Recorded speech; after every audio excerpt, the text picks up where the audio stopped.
업무 관련 내용은 기존 의료법에 존치시키는 취지의 중재안에 대해 도저히 수용할 수 없는 중재안이라고 말했습니다.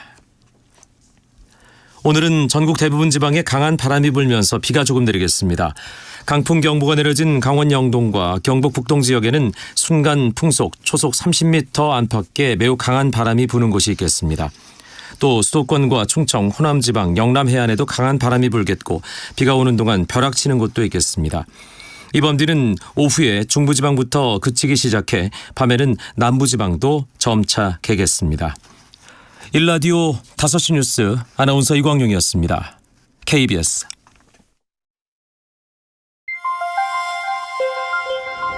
대한민국 중심 채널 KBS 1라디오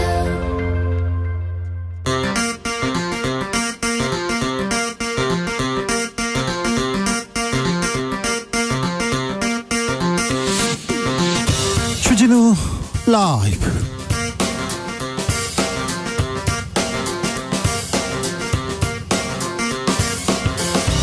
(2023년 4월 11일) 화요일입니다. 안녕하십니까, 주진우입니다. 미국 정보기관이 우리 국가안보실을 도청하고 있었습니다. 분명 미국이 도청했는데 잘못은 미국이 했는데 눈치는 한국이 봅니다. 대통령실은 터무니없는 거짓 의혹이라고 선을 그었는데요. 이거 외교적 작전일까요? 윤석열 대통령 국빈 방문 포석일까요? 쉐가박당에서 짚어보겠습니다. 국민의힘 원내대표에는 윤핵관 TK 윤재옥 의원이 당선됐습니다. 민주당 차기 원내대표 선거 있는데요. 누가 당선될까요? 누가 협치, 정치 복원할 수 있을까요? 출사표 던진 김두관 의원에게 들어봅니다. 국민의힘 전광훈 목사만 보입니다. 전광훈 목사를 두고 설전 계속 이어집니다. 홍준표 대구시장 거듭 목소리를 내자 그동안 발언 아꼈던 김기현 대표 오늘은 불쾌하다는 입장을 밝혔습니다. 한편 귀향 후 첫 외출에 나선 박근혜 전 대통령 동화사를 찾았는데요. 정치발전소 장현장에서 짚어보겠습니다. 나비처럼 날아 벌처럼 쏜다. 여기는 주진우 라이브입니다.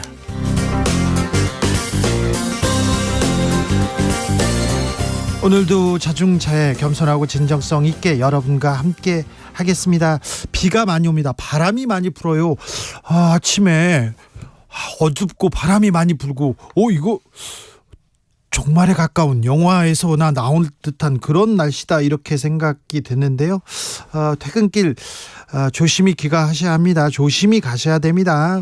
강릉에도 비가 좀 왔으면 좋겠어요. 강릉에 큰 산불이 났는데 지금 빨리 좀 왔으면 하는데 그렇습니다. 이런 날 있지 않습니까? 이렇게 비 오고 바람 불고 어둡고 막 그런 날, 이런 날은 정말 아무 데도 안 나가고 싶다, 집에만 있고 싶다 그런 분도 있고요.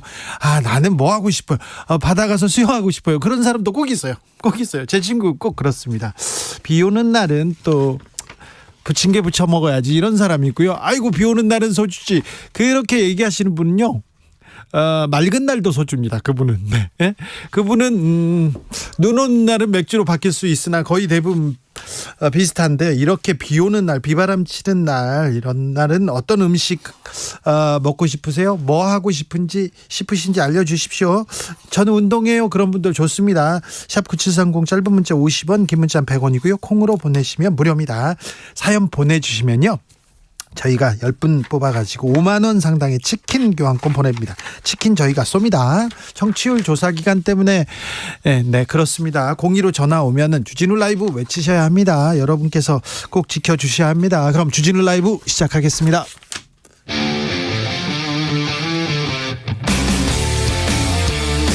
탐사보도 외길 인생 20년. 주 기자가 제일 싫어하는 것은?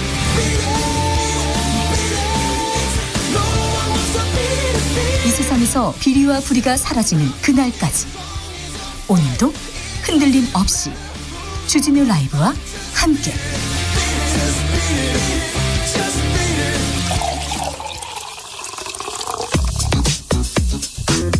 진짜 중요한 뉴스만 쭉 뽑아냈습니다. 주스 정상근 기자 어서 오세요. 안녕하십니까. 강원도 강릉에서 큰 산불이 발생했습니다. 네, 오늘 아침 8시 20분경 강원도 강릉시 난곡동에서 산불이 발생했습니다. 전국적으로 태풍과 같은 강풍이 이어지는 가운데 불은 최대 시속 100km의 바람을 타고 빠르게 번졌는데요. 네. 산불이 발생한 지 불과 2시간여 만인 오늘 10시 30분 이 산불 대응 3단계까지 발령이 됐습니다. 그런데요, 바람이 불어서 그런지 그 피해가 컸어요. 네, 현재 강릉에 빗방울이 떨어지면서 주불은 진화가 됐다라는 속보가 전해지기도 아이고, 했는데요. 다행입니다. 이 불로 큰 피해가 발생을 했습니다. 산불 영향 구역이 산림 170헥타르를 포함해 379헥타르에 이르렀습니다. 네, 경포대 일대가 연기로 뒤덮였던데 현장 상황은 어떤지 인근 주민 연결해서 직접 들어보겠습니다. 강릉 경포대에 계신 한경호 선생님 나와 계십니까? 예, 여보세요? 네. 네네네. 네. 지금 어디에 네. 계신지요? 지금 전소된 제 지금 집에 와 있습니다. 아이고, 집이 전소됐습니까? 예. 아이고, 상황 어떻습니까? 주변 상황은? 지금 뭐, 다들 망연자실하고 있고요. 예. 예, 지금, 뭔가 뭐, 손쓸 겨를도 없었고요. 네. 지금 이제 최초 발화 지점에서 저희 경포동까지 한 5km 정도 이상 이제 거리가 됐는데, 네. 예, 얘기를 듣고 준비를 하는 와중에 벌써 불이 저희 집까지 또 번졌더라고요, 화마가. 그래요. 그래서 지금 신경 쓸 결수 몸만 바로 대피해서 지금 대피해 지금 상황입니다. 급하게 피하시느라고 짐 챙길 겨를도 없으셨군요. 예, 그런 상황이 아니었습니다. 너무나 지금 상황이 연기도 가득하고 예. 불길이 너무 심해서 몸만 피하는 정신이 없었습니다. 한경호 선생님, 근데 네. 화재가 났다, 대피하라 이런 연락을 받으셨을 거 아니에요? 받지는 못하고 최초 발화 지점의 근처에 사시는 지인분께서 예. 경포동 괜찮냐 해서 나와보니까 저 멀리에서 연기가 너무나 심하게 나더라고요. 네. 그래서 그걸 감지하고 바로 준비한 찰나에 벌써 저희 집까지 번졌더라고요. 정부나 지자체에서 대피하라, 어떻게 지금 산불이 났다 이런 연락은 못 받으셨어요? 그런 건 전혀 못 받았습니다. 산에 멀리서 연기를 보고 대피를 하고 난 후에 이제 긴급 문자가 오더라고요. 네. 오늘 지금은 산불은 진화됐습니까? 예, 벌써 다 타버려서, 예. 다 타면서 이제 비가 좀 내리더라고요. 아이고. 예, 어느 정도의 지금 진화는 됐는데, 네. 지금 경포동 자체에 모든 펜션이나 되게 목조주택들이 너무 많아서, 네. 다들 이제 산림들과 다 근처에 있어서, 어떻게 할 수 있는 방법이 없었습니다. 산불 원인은 밝혀졌습니까? 정확한 원인은 모르겠는데, 이제 들어보니까, 이제 너무나 센 강풍으로 인해서 소나무가 이제 부러지면서 전신주에 이제 전선이 끊어지면서 발화가 됐다는 얘기가 지금 들리고 있거든요. 네. 네, 그래서 정확한 원인은 잘 모르고 지금 주변에서 그런 얘기가 지금 들리더라고요. 주변 분들도 피해를 많이 입으셨죠? 좀 대화를 해보셨습니까? 예, 다들 지금 대할 찰나도 없이 대피소에 이제 강릉 이제 대피소 아이스 아레나가 있어요. 네.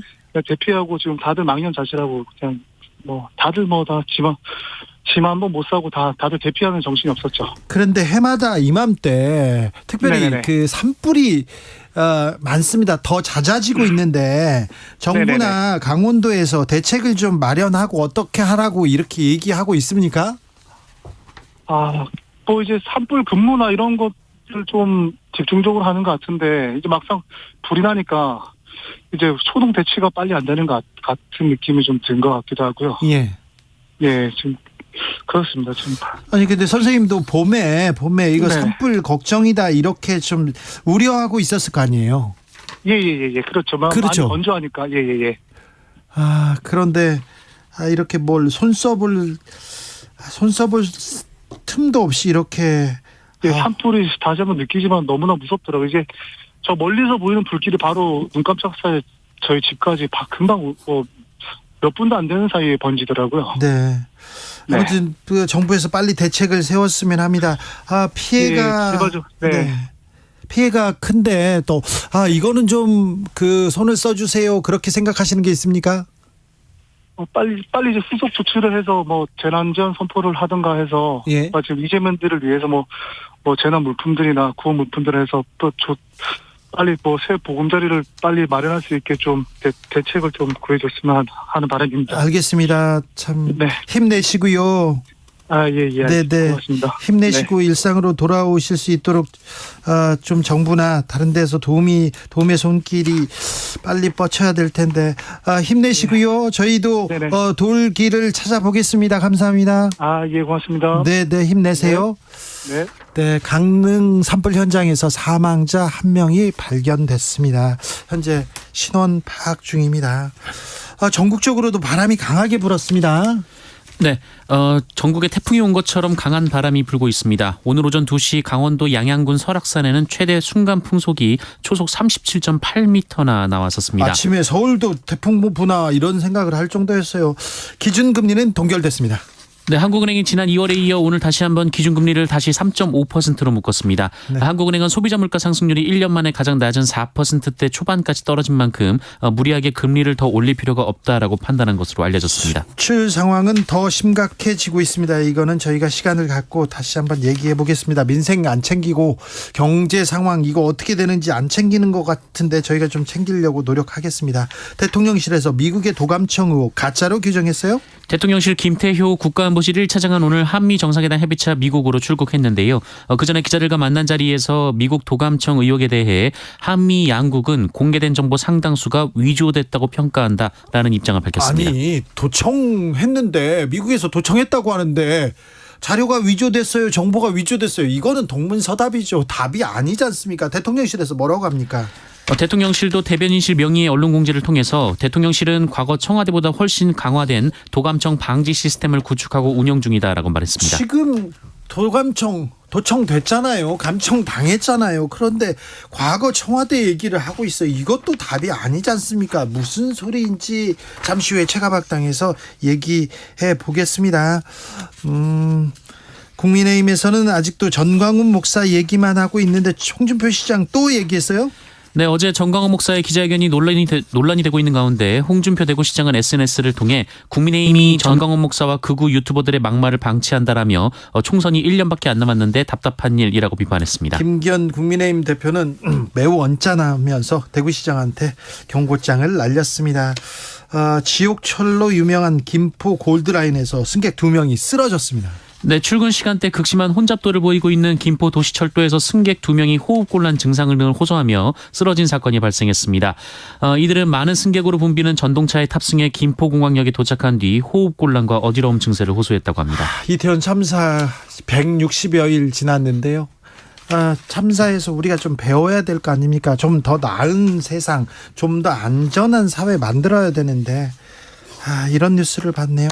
서울시가 이태원 유가족들에게 변상금을 요구했다고요? 네, 12구 이태원 참사 유가족 협의회에 따르면 서울시가 서울광장 합동분향소를 설치하고 운영한 데 따른 변상금 2,899만 2,760원을 요구했다라고 주장했습니다. 네. 배승아 어린이의 발인이 오늘 있었어요? 네, 사고가 발생을 했는데요. 어린이 보호구역에서 술에 취한 상태로 운전하다 9살 초등학생을 치어 숨지게 했던 사고였습니다. 이 사고로 세상을 떠난 9살 배승아 양의 발인식이 오늘 오전 눈물 속에 엄수가 됐습니다. 10살 생일을 한 달 앞둔 배승아 양은 20대 오빠가 있는데요. 가족 모두의 사랑을 받는 늦둥이 딸이었다고 합니다. 아이고 얼마나 이렇게 가슴이 아플까요? 스쿨존에서 계속 음주 사고가 계속되고 있습니다. 술을 마시면 운전대 잡지 말아야 됩니다. 술을 마시고는 운전하는 생각을 아예 하지 말도록 해야 되는데. 주스 정상근 기자 함께했습니다. 감사합니다. 고맙습니다. 비 오고 어두우고 합니다. 아주 어둡습니다. 이런 날 뭘 해야 될까요? 아무것도 하기 싫어요. 이런 분들 많은데요. 9158님께서 비 오는 날에는 파전에 막걸리가 최고입니다. 집에서요. 얘기하는데 왜 비 오는 날 부침개, 파전, 김치전 이런 게 생각날까요? 왜 그럴까요? 지글지글 이런 것 때문에 그런가요? 네. 그런가요? 4364님 춥고 비 오는 날에는 따뜻한 수제비가 생각나네. 수제비 칼국수 이건 또 진리죠. 비 오는 날 햄버거야 이렇게 얘기하는 사람들 분명히 있어요. 제 아는 분도요. 제 지인은요. 뉴욕 가면 꼭 육개장 먹는다고 뉴욕은 육개장이야 이렇게 얘기하는 사람도 있습니다. 8522님 전 찜질방 가서 마구마구 지지고 싶습니다. 그러면서 식혜 한 잔 그렇죠. 예, 등 지지는 거 이것도 좋죠. 정소영님 비 오는 날에는요 빨래가 하고 싶어요. 왜 이렇게 빨래가 하고 싶은지 그동안 미뤄놨던 빨래를 왜 비 오는 날 하고 싶은지 모르겠습니다. 가끔씩 빨아서 실내에 널기도 합니다. 이상해요. 네, 그럴 수 있어요. 잘하셨어요. 이민우님께서 저는 비 오는 날이요 공포영화가 보고 싶어요. 어릴 땐 비 오고 천둥치기도 해서 막 무서웠는데 나이 드니까 웬만한 건 무섭지도 않고요. 고물가에 월급 오르지 않는 현실이 더 무섭습니다 얘기하는데 아이고 그렇죠. 현실이 무서워요. 정습니다. 1007님 오늘 오전에 병원 가서 진료 대기하고 있는데요 생각지도 못한 시청률 조사 전화 받아가지고 주진우 라이브 확실하게 대답했습니다. 기분 좋게 애청합니다. 칭찬해주세요. 칭찬합니다. 네. 치킨 드세요. 네. 많이 드세요. 네. 주진우 라이브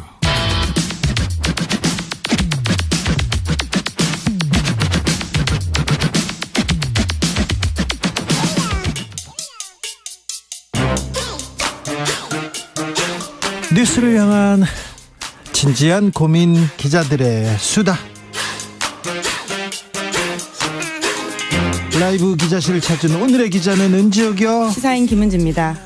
자, 오늘 준비한 첫 번째 뉴스부터 가보겠습니다. 네, 전두환 씨 손자 전우원 씨의 폭로가 계속 이어지고 있습니다. 비자금 문제가 핵심입니다. 비자금 수사로 이어질지 이 문제가 가장 핵심입니다.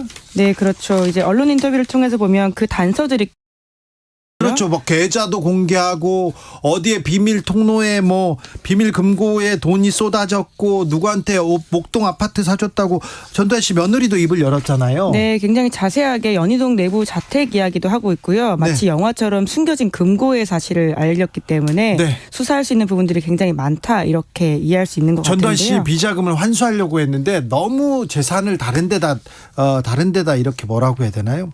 파킹이라고도 하는데 숨겨놓고요. 그리고 전두환 씨 연희동 자택조차도 또 며느리 명의, 그다음 비서 명의, 그리고 이순자 씨 명의 이런 식으로 이렇게 갈라놓으면서 추징이 어려웠거든요. 그래서 애를 먹는다 어렵다 이렇게만 손을 놓았어요. 그런데 전우원 씨가 며느리가 지금 단서를 줬잖아요. 네, 새로운 단서가 생겼기 때문에 지금 이제 고발이 또 새롭게 됐고요. 그래서 서울중앙지검에서 이제 수사를 시작하겠다 이렇게 밝히고는 있는데 하지만 수사가 쉽진 않다 이렇게 좀 보는 상황이 맞긴 맞는 것 같습니다. 근데 아무튼 수사는 한다고 합니까? 누가 한다고 합니까? 지금 서울중앙지검에서요 범죄수익환수부 부장 임세진 부장검사가 있는 곳에서 배당돼서 들여다보고 있다라고 하는데요. 들여다보지만 말고 좀 조사를 좀 해보세요. 수사를 해보세요. 네, 그렇습니다. 지금까지 2013년에도 검찰이 전담팀을 구성해서 서울 연희동 자택을 압수수색하는 등 추징을 나선 바가 있는데 현재까지 집행률이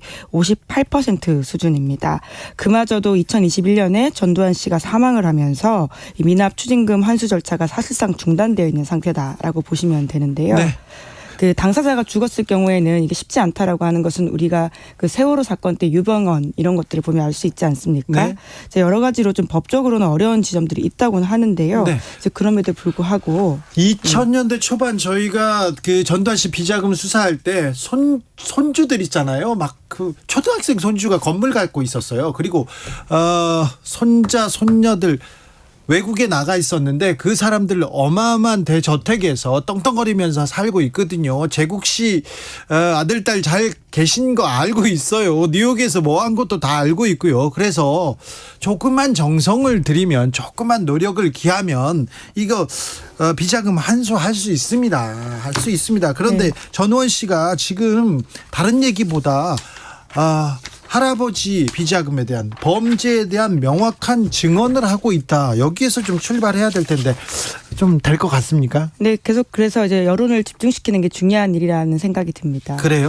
할 것 같아요? 하게 만들어야죠. 하게 만들어야 돼요. 검사들이요 열심히 안 합니다. 이런 문제 여론이 니네들 안 하면 너희들 안 하면 국민들한테 준엄한 심판 받을 거야 이렇게 하면 열심히 합니다. 네, 그러니까 그때서야. 이런 사건들을 가십이 아니라 본질에 더 집중할 수 있게 보도하는 것도 중요하다는 생각이 듭니다. 그렇습니다. 제가 저 이명박 전 대통령 비자금을 찾아가 계좌를 이렇게 들어가지고 검찰에다가 이렇게 고발이라고 하는 제보를 했어요. 그랬더니 검사가 도망가더라고요. 저희는 못해요 하고 도망갔었어요. 근데 결국은 다른 데서 단서를 했는데요. 네. 그 도망갔던 검사는 뭐 잘 살고 있더라고요. 네. 다른 분야에서요. 다음 뉴스는요. 네, 중대재해처벌법 시행 효과를 가늠해 볼 수 있는 보고서가 나왔다고 합니다. 어떤 내용입니까? 네, 공기업 등 공공기관의 산업재해 사망자 수가 줄었다라는 내용인데요. 줄었어요? 네, 지난해 1월부터 시행된 이 법과 관련해서 좀 연관시켜 볼 수 있다라는 분석이 나오고 있는데, 그렇죠. 아무래도 또 공기업 같은 경우에는 상대적으로 정책 민감도가 높고 그에 따라서 경영자들이 좀 발빠르게 대응하는 상황이지 않습니까? 그렇죠. 법은 잘 지켜야 되고. 네. 민간 기업보다는 아무래도 이제 그런 것들이 더 연관이 있다 보니까 그러한데요. 그래서 국회 예산정책처가 2023 대한민국 공공기관 보고서를 발간했는데 여기에 관련된 내용이 나오고 있습니다.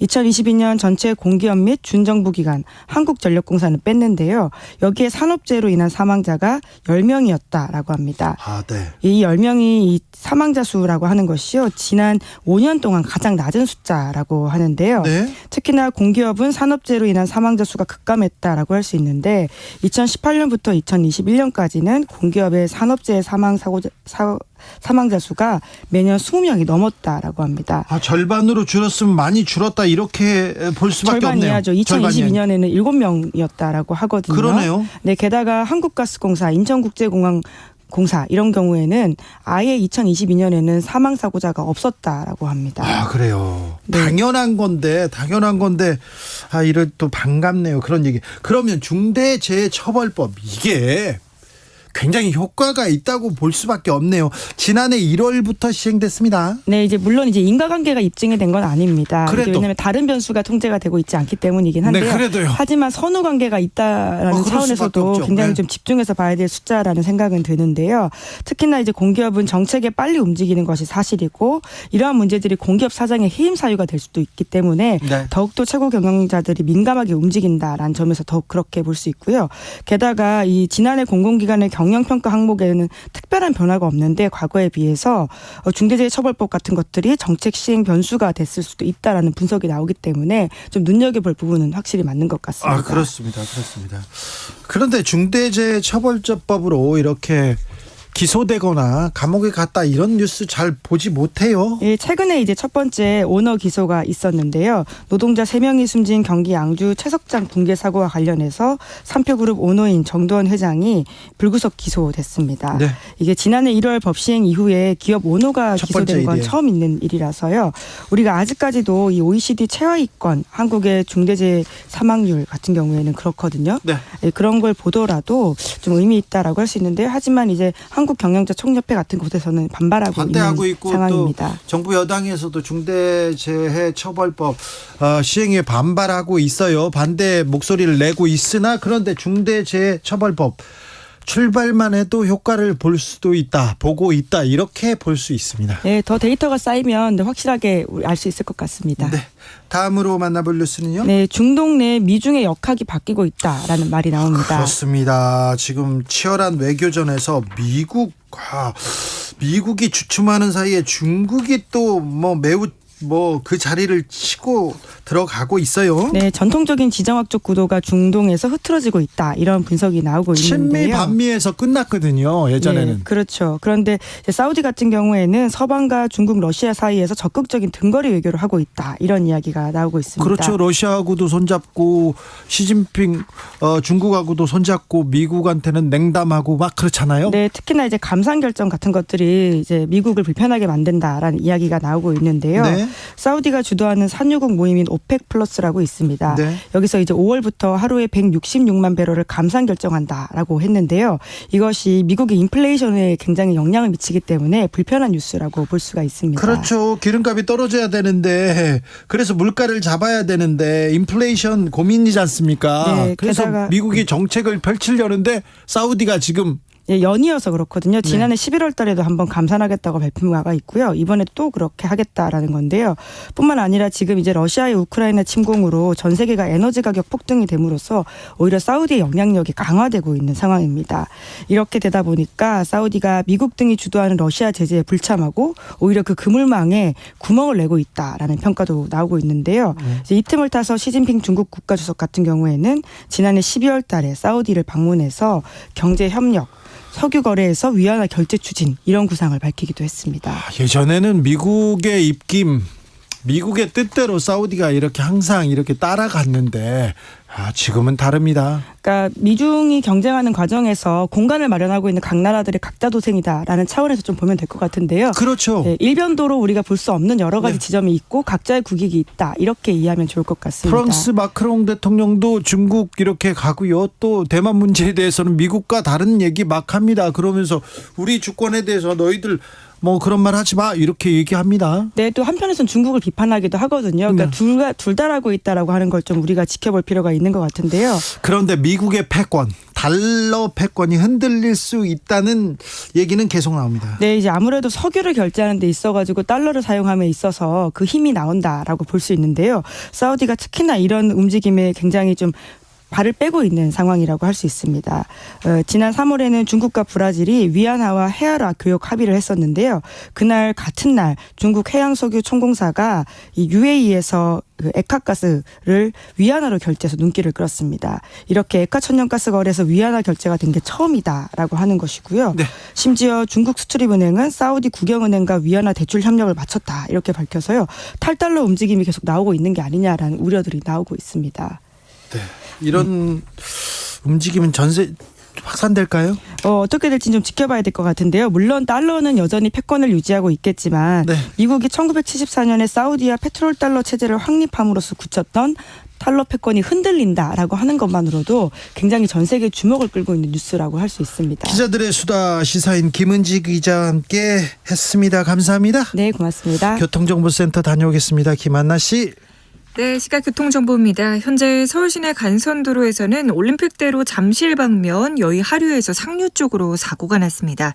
4차로가 막혀 있어서 차선 변경 잘 하셔야겠고요. 또 분당 수서로는 청담대교 방면으로 복정에서 탄천 1교까지 어렵습니다. 고속도로에서는 평택시흥고속도로 평택 방면 송산 마도 부근 2차로와 갓길에 걸쳐서 사고를 처리하고 있습니다. 3km가량 정체가 심하고요.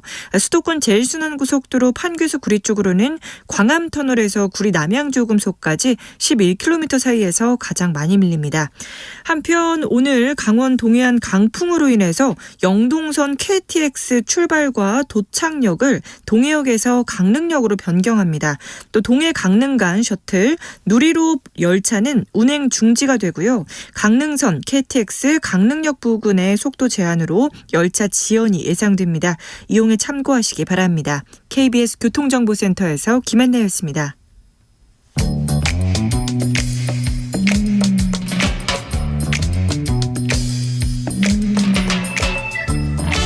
오늘의 정치권 상황 깔끔하게 정리해드립니다. 여당 야당 크로스 최가박과 함께 최가박당.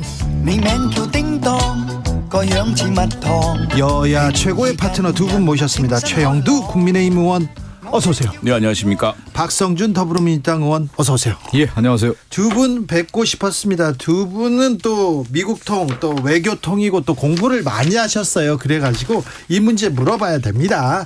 최영두 의원님, 미국 CIA가 우리 국가안보실을 도감청하고 있었습니다. 사실입니까? 사실이죠. 뉴욕타임즈, 워싱턴 포스트에서. 뉴욕타임즈보다 사실입니까? 아니요. 그 정보를 그 미국 국가기관에서 부인하지 않았습니다. 최영두 의원님 웃음만 봐도 네. 사실인 건 근데 인정하고 오늘 이제 들어가는 대통령실에서 발표한 언론 공지를 보면은 네. 미국 정보기관의 용산 대통령실 도감청 의원 터무니없는 거짓 의혹임을 명백히 밝힌다 그랬죠. 아마 그 내용 사실관계 이런 것들이. 근데 저는 그 보도를 사실 못 봤는데 보도에 보면 와이어 태핑을 해보니 이렇다든가 그런 대목이 있습니까? 어느 대화를 뭘 했다든가. 왜냐하면은 이 외교 전문이나 이런 것들은 대개 한 두 가지 형식. 하나는 뭐 와이어 태핑을 해서 그런 어떤 그걸 휴민트로 한 건지 아니면 시즌트로 한 건지 뭐. 시즌트로 했다고 정확하게 나와 시즌트로 나와 있대 있어요. 네. 예, 예. 도감청 했다고 분명 보도했습니다. 그런데 이제 그건 아마 뭐 여러 가지 뭐 있을 텐데 네. 그 내용이 정확한지도 문제일 테고 지금 이게 시즌트 문제가요. 단순히 이게 뭐 우리 우방과의 관계도 그렇지만 지금 온통 세계가 첩보전이고 지금 지난 정부 시기도 그렇고 우리 정부도 주의해야 되지만 네.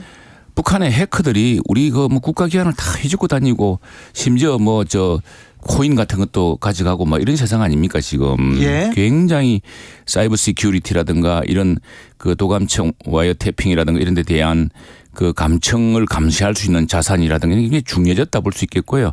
다만 이제 이 내용이 사실인가 이 내용이 사실인가에 대해서는 정부가 알겠죠. 그런데 그 내용 자체가 보면은 그 요즘 외신을 다 거의 지배하고 있는 우크라이나에 관련된 것이었죠. 그 예. 우크라이나에서 지난번에 우크라이나 대통령이 우리 국회 연설에서 작년 이맘때인가요?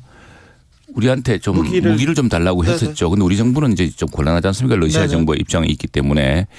그런데 뭐 그에서 이제 폴란드를 통해서 우회를 하는데 어떨 것이냐 그런 대화 내용이 담겼다 그래요. 그런데 그 지금 대통령실의 내용에 보면은 그건 사실이 아니다라고 이야기하는 거 보면은 실제로 그 대화가 그 두 사람이 했다는 대화가 그 내용이 진인지 아니면은 외교가에서는 여러 가지 내용을 전언을 해가지고 두 사람의 그 따르면 이렇게 해서 서로 전문을 주거나 뭐 이런 수가 있기 때문에 실제로 그것이 어떤 시즌트를 어떤 시즌을 통한 것인지 했다면은 그것도 뭐 그 가능성까지도 놓치지 말고 대비를 해야 되고요. 또 만일 그것이 드러나면 강력히 항의를 해야죠. 근데 저는 이제 그 용산 대통령실이 왜 이렇게 덮으려고만 하는지 모르겠어요. 사실이 아니고 뭐 유조다 이렇게 얘기를 계속 하고 있는 것 같은데 지금 뉴욕 타임즈에서 문건에 미국이 포탄을 우크라이나에 지원해달라고 압박하면 한국 정부가 해법을 고심하는 내부 논의 과정 이 내용이 고스란히 담겼다는 거 아니에요. 그 당사자가 김성한 국가안보실장이고 이문희 외교비서관의 대화에 대한 내용이 지금 있었다는 거 아니겠습니까? 구체적이고 그 사실 자체에 대한 내용을 보도를 보면 이게 진실에 가깝다는 것을 우리가 알 수가 있는 건데 왜 대통령실에서 이렇게 덮으려고 하고 없는 것처럼 얘기하려고 하는 것이죠? 이 문제가 오히려 있다고 하면 국민들이 이 사실이 어떻게 된 것인지 도청 감청이 됐다고 하면 주권 침해 요소가 있는 것인데 대통령실이 당당하게 이 문제에 대해서 진실을 밝히려고 노력하고 이런 문제가 있다고 하면 미국에 대해서 항의하고 위헌에 방지하고 차단하고 단절해야 대통령실의 태도인 것이지. 우리나라 대통령실이 이렇게 도감청됐다라고 하는 것 자체가 상당히 치욕스러운 거 아니겠습니까? 여러 가지 아니 제가 이 말씀 꼭 드리면 생각해봐야겠죠. 아니 제가 이 말씀 꼭 드리고 아니 제가 말씀드릴게요. 미국이 이 도감청이라는 게 우리나라만 했습니까?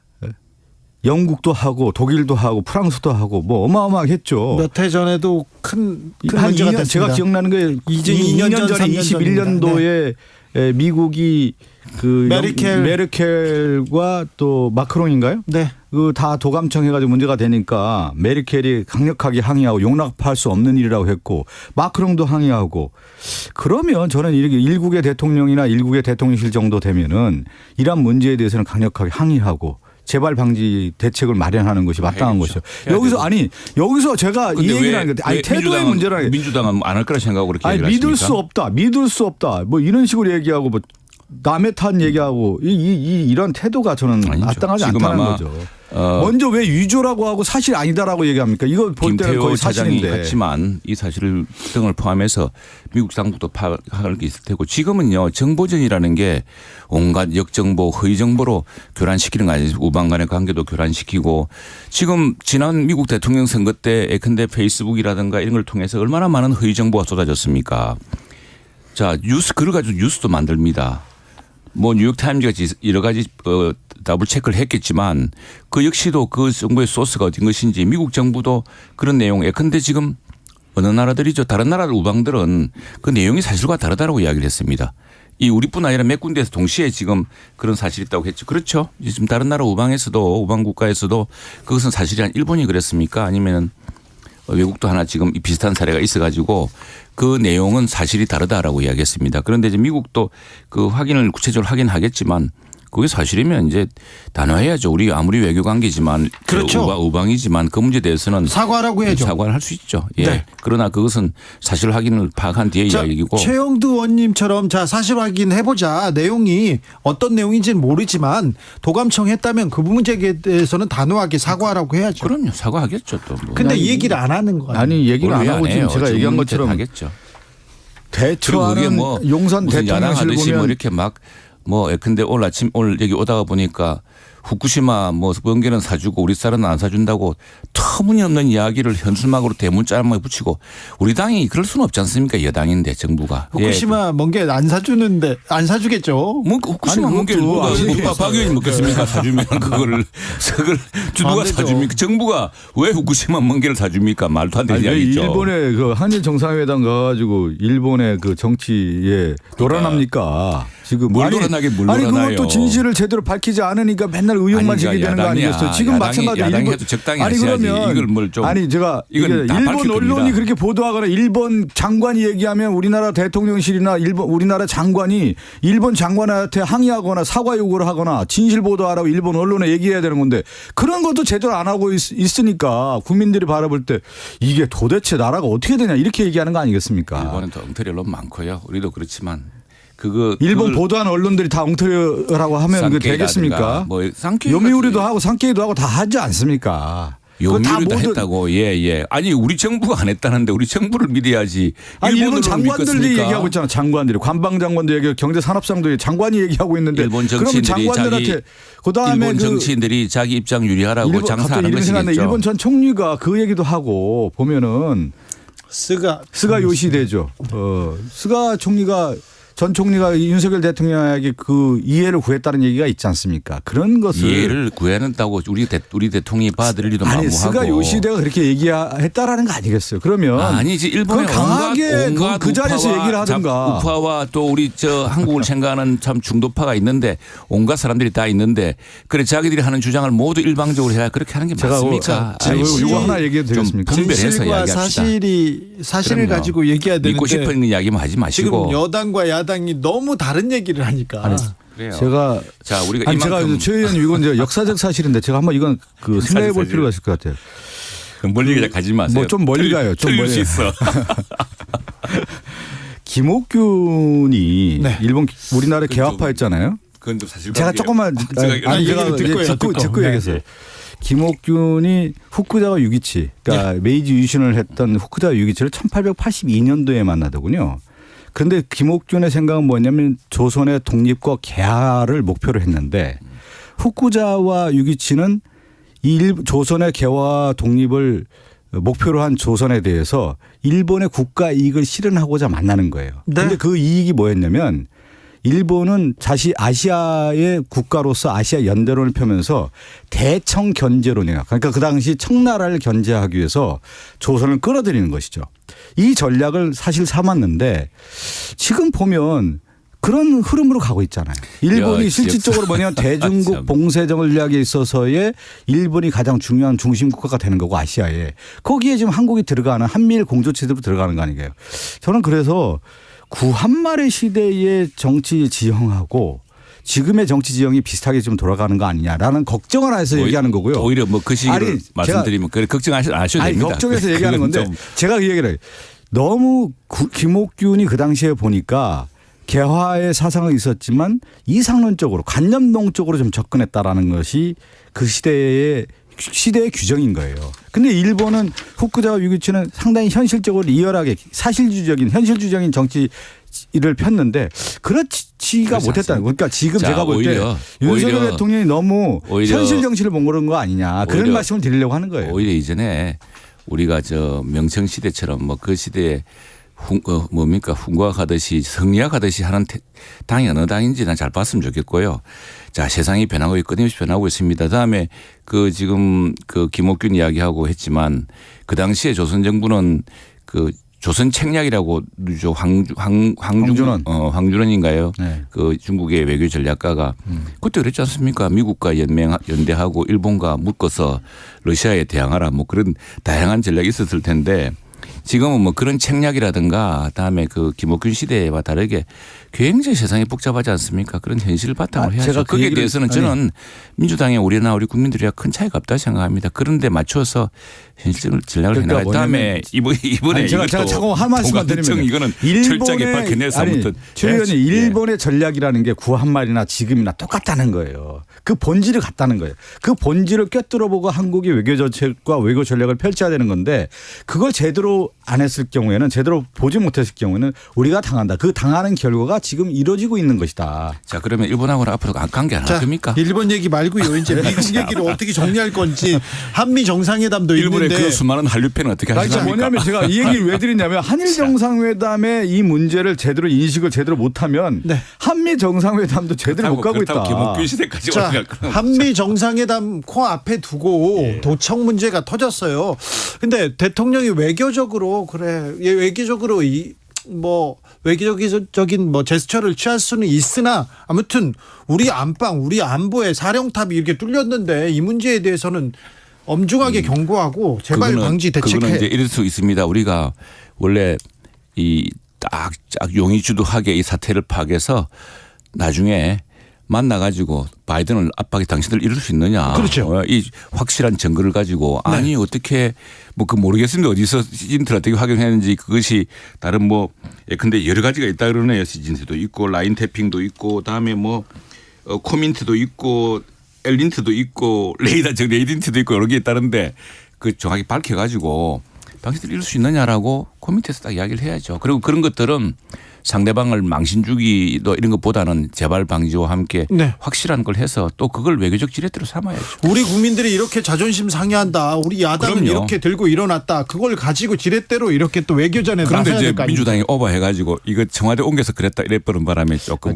오버하고 있어요. 지금 대통령실이 이제 우리 최영두 의원님이 얘기 잘했는데 용의 주도함이라는 게 지금 한일 정상회담 과정에서도 할게요. 전혀 없었어요. 섬세함도 없었고 준비가 제대로 안 됐다라는 건데. 그렇다고 김옥균까지 아니 그럽니까? 제가 그 얘기를 한 이유가 뭐냐면 일본의 본질을 우리가 잘 알아야 된다라는 차원에서 구한말이나 지금이나 일본은 대청경제론, 대중국전제론 이것이 본질이라는 거예요. 그걸 왜 벗어나지 못하느냐. 그것을 우리가 잘 알아야 된다는 얘기고 그다음에 미국에 가서 그렇게 하면 앞으로 잠깐만요. 그래 외교를 할 수가 없죠. 저도 좀 얘기할게요. 자, 김옥균에서 넘어갔어요. 지금 이미 넘어갔는데 다시 또 돌아가니까. 아니 왜 그러냐면 최영두 의원님처럼 생각한다면 아니 지금 우리 제가 장거리 생각해요. 걱정 마세요. 그게 아니라 지금 아이고 저 극장 도감청 문제가 나왔는데 여기에 대해서 지금 덮기 바쁜 윤석열 대통령실이 지금 미국에 가서 제대로 할 수 있겠어요? 협상을? 할 수 있죠. 아니 지금 최영두 의원님 미국 바이든을 압박해서 뭘 얻을 거 얻어내자고 하는데 저는 오히려 김태우 차장 같은 사람이 잘할 거라고 생각합니다. 저는 김태우 차장이요. 사장이 지금 잘했습니까 지금? 잘하고 있죠. 왜 시카고에서 이 양반 시카고 박사에서 시카고로 3년 만에 박사한 사람이 외국인 중에 없습니다. 미국인도 없고. 저도 이분이랑 국제회의도 했는데 옛날 한 20년 전에 내 영어를 그렇게 잘하는 사람 처음 봤고 그다음에 굉장히 담대해서 아마 이걸로 가지고 미국 좀 흔들고 올 겁니다. 아니, 좀 두고 보시죠. 좀 두고 보세요. 아니에요. 굉장히 김태우 차장은 근데 왜 그렇게 일본한테는 우호적인 시각을 가지고 계실까요? 일본한테 우호적인 시각이 있다는 증거가 있습니까? 아니 이명박 정부 시절에 너무 일본한테 우호적인 정책을 추진하다가 해임됐어요. 그거는 인정돼야죠. 그런 사실이 있습니까? 그럼요. 군사 교류, 군사 정보 교류. 전략적. 그럼 지금 그 지소미 하고 있지 않습니까? 결국에는. 결국 그분 뜻대로 지금 되고 있어요. 한일 관계. 아니 지금 우리가 일본을 옛날에 그 구한말 시대 제국주의로 생각하고 그래서 우리 죽창가를 연상시키고 이런 건 좀 시대착오적이라 생각을 합니다.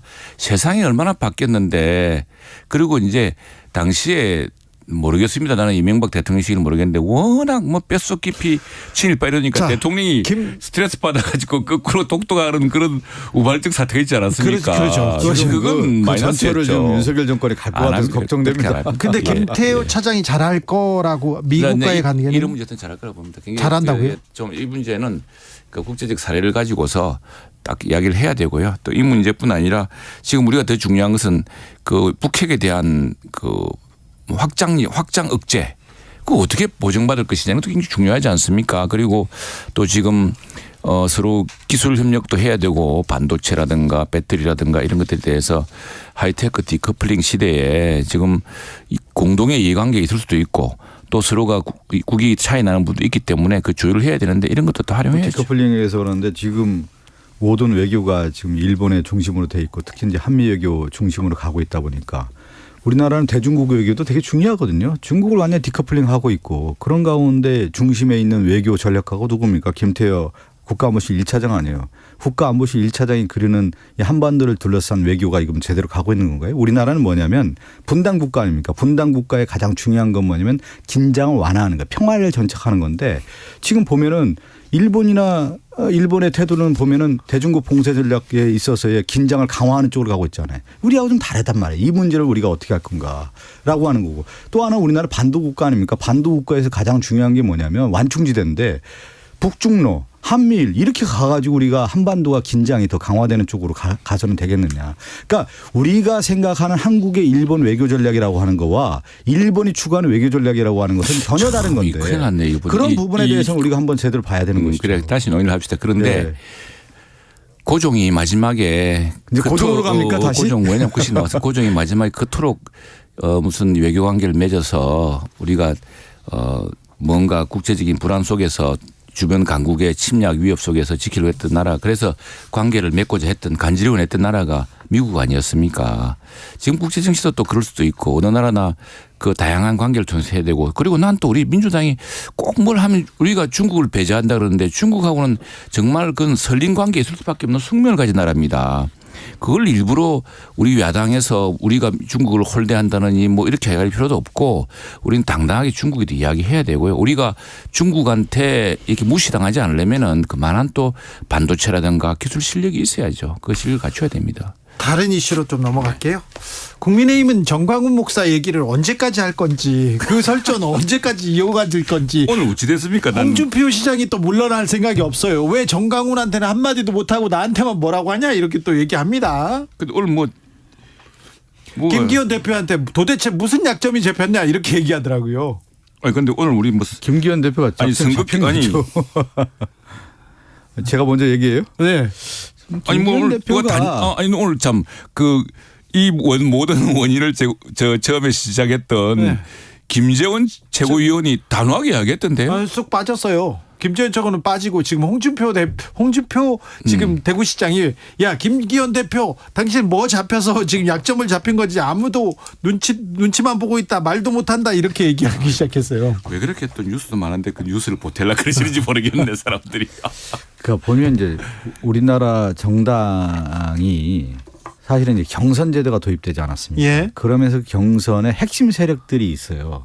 중심 세력들이 움직이면서 이명박 정부 때도 이명박 대통령을 만들었던 경선 핵심 조직들이 있었고 박근혜 대통령을 만들었던 그 경선 과정에 핵심 조직들이 있는 거예요. 그리고 이번에 이제 윤석열 대통령 만들고 그 다음에 이제 당대표 선거 과정에서의 핵심 주축 세력들이 있는 것이죠. 네. 그러니까 당원들뿐만 아니라 우리가 얘기하는 정치 고관여층을 끌어들일 수 있는 핵심 세력이 있어야 되는데 그게 정광훈 목사인 것이죠. 그러니까 정광훈 목사의 신세를 짓지 않고 해서는 당내 경선 구도를 뚫기가 어려운 거예요. 그러다 보니까 김기현 대표도 신세를 졌고 김재현 최고위원도 신세 져가지고 머리를 조아리는 거예요. 왜 그러냐면 신세 졌으니까 당당하게 정광훈 목사가 잘못됐다고 끊어야 되는데 끊을 수 없는 거예요. 왜 신세를 졌기 때문에. 그다음에 뭐냐 빚졌기 때문에 정광훈 목사는 당연히 내가 이만큼 했으니까 정치의 역할에 대해서 이걸 내놔라. 지분을 내놔 이렇게 요구하고 있는 거니까 거기에 지금 갈등이 있는 거예요. 아무튼 정광훈 목사가 세긴 센가 봐요. 눈치를 보는데 지난주에 제가 정광훈 목사한테 이 문제를 물어보려고 만났는데 만나서 얘기하는 인터뷰하는 자리에 장관한테 전화가 왔어요. 네. 문체부 장관한테 전화 왔는데 그렇게 공손하게 아유 목사님 전혀 그런 뜻이 아닙니다 얘기하면서 공손하게 받더라고요. 세긴 세더라고요. 지금 문화관광부 장관도 문제가 있네요 지금. 아니 문제가 있다고요? 네. 아니 왜 정광훈 목사한테 전화를 해서 그렇게 조아립니까? 그거 자체가 문제가 있는 것 같은데. 그러게요. 네, 그거는 이제 오늘 빅뉴스네 제가 볼 때. 모르겠습니다. 어느 장관인지 모르겠지만은 그것도 뭐 맥락이 있는데 맥락을 거두절미해가지고 하면은 문광부 장관 박국인 장관 아닙니까? 뭐 장관이 이제 이 문제 단호하게 이야기한 게 뭐 다른 문제가 있겠죠. 있었겠죠. 뭐. 그런데 여기에 대해서는 우리 황교안 전 대표하고 지금 이분 굉장히 지금 보니까 거의 고소 상태네요. 네, 고소 상태예요. 예. 이제 그런 다 드러나고 했으니까. 아니 안 되는 집안 맨날 고소합니다. 고소하고 분열하고 근데 맨날 싸우고 그러죠. 근데 왜 그래요? 지금 정광훈 목사 문제에서 좀 벗어나야 되는데. 정강 목사하고 관계 자꾸 지금 이 프로에서도 벌써 왜 정강 목사만 다른 이야기 합시다. 다른 이야기. 아니 이제 오늘 이런 국회재론위원회. 거잖아요. 지금 그 주진우 앵커도 정당 국민의힘의 정당 내용을 보면은 당 내부의 당원들보다도 외부의 힘에 의해서 들어와서 당을 어떻게 보면 점령하는 형태가 같단 말이에요. 아스팔트에 이제 극우적인 성향이 있는 그 극우의 힘이 실제 국민의힘에 들어와서 그것을 내부 동력을 만든 것이죠. 그 동력을 만들어서 대통령도 만들고 저기도 만든 거 아닙니까? 당대표도 만들었기 때문에 그만큼 정강훈 목사의 힘이 있는 거고 아스팔트의 힘에서 나온 것이죠. 그것은. 이게 뭐 개딸들 야전사령관 아닙니까? 정강훈 목사가 야전사령관으로서 실제 진두지휘를 해왔죠. 최전방 공격수로서 정강훈 목사가 야당과 진보 진영을 공격하는 최전방 공격수였고 그 힘을 만들어내는 데 있어서 역할을 했기 때문에 지금 지분이 있는 거죠. 자, 이제 총선을 앞두고 있고 우리 당도 이런 특정한 목소리에 좌우되지 않고 근데 이게 저 웩더독이라는 현상 아닙니까 이게 네. 그게 왜 그러냐면은 뭐 우리 저 박 의원님도 잘 아시지만 기본적으로 저 보컬 마이너리티, 사일런트 머조리티라는 말이 있지 않습니까? 그러니까 네. 원래 이 좀 결집된 집단은 목소리가 큽니다. 네. 그래서 뭐 경선인이 특히 당내 경선 이런 데서 영향을 크게 미칠 거라는 것들이 정치인들로 하여금 어떤 역할을 하고 민주당 내에도 지금 그런 현상이 많이 빚어지고 있지 않습니까? 그래서 지금 우리가 네. 그런 어떤 목소리 큰 마이너리티에서 벗어나서 조용히 있지만 지금 나라를 걱정하는 수많은 사람들의 기대와 지금 걱정을 어떻게 풀어줄 것이냐 이런 데 집중해야겠죠. 네, 목소리 큰 소수의 꼬리가 지금 몸통을 흔드는 형국인지 진짜 몸통인지 이거는 좀 따져봐야 되겠는데. 그러니까 그 유명한 말이 있는 거잖아요. 말 위에서 세상을 잡을 수는 있어도 말 위에서 세상을 다스릴 수는 없다라는 건데 지금 이제 정강훈 목사가 말 위에서 진두지휘에서 진보 진영 막 들어와서 공격해 왔는데 그 사람이 다시 그 지분 요구하면 세상 다스리려고 하니까 아니 이게 이제 지금 뭐 국민의힘이 이렇게 분열되는 거 아니겠습니까? 정치가 원래 선을 못 끄는 정치가 거죠. 원래 어렵고 재미도 없고 뭐가 지지부진하고 하니까 사소한 이런 것들이 어떻게 보자면은 사람이 등장하고 또 뭐 딱 민주당 딱 이게 또 민주당 탓이라는 거니까 자꾸 나오는데 아무튼 우리 당 내에서는 지금 이 문제가 중요한 현안이 아닙니다. 예. 정치에도 이게 중요한 사안이 아닌데 아니죠. 뉴스에 네. 계속 올라옵니다. 아니 앞으로 이거는 되게 분열의 요소가 되는 것이죠. 최영두, 박성준 두 분 감사합니다. 전원위원회 얘기 아니에요 오늘. 네, 감사합니다. 는 오늘 기준금리를 연 3.5%로 동결한다고 발표했습니다. 윤석열 대통령은 2030년까지 국내 전기차 생산 능력을 지금의 5배로 높여 우리나라를 글로벌 미래차 3강으로 도약시키겠다고 밝혔습니다. 어린이 보호구역에서 인도로 돌진한 음주운전 차량에 치여 숨진 9살 고 배승아 양의 발인식이 오늘 진행됐습니다. 경찰은 구속된 피의자 A씨에 대해 이른바 민식이법 외에 추가 혐의 적용도 검토 중이라고 밝혔습니다. 지금까지 라디오 정보센터 조진주였습니다.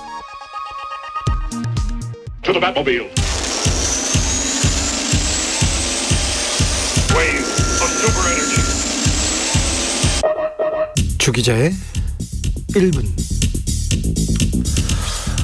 미국 정보기관 CIA에서 우리 대통령실 안보실장 외교비서관을 불법 도감청했습니다. 불법입니다. 도청 내용이 상세히 공개됐습니다. 명백한 동맹훼손이자 주권 침해입니다. 용납할 수 없는 일입니다. 친구가 안방을 도청하고 있다면 가만히 있겠습니까? 가만히 있어야 합니까? 그런데요, 더 당황스러운 건 대통령실의 태도입니다. 용산 대통령실 도감청 의혹은 터무니없는 거짓 의혹임을 명백히 밝힌다. 청와대 시절과 달리 현재는 통합 보안 시스템과 전담 인력을 통해서 철통 보안을 유지하고 있다. 아니, 철통 보안 불법 도감청으로 지금 뚫렸어요. 국가 안보의 안방이 털렸다니까요. 뉴욕타임스에서 워싱턴 포스트에서 도청 내용 줄줄이 나오고 있어요. 그런데 철통 보안 정보 동맹만 외치고 있을 겁니까?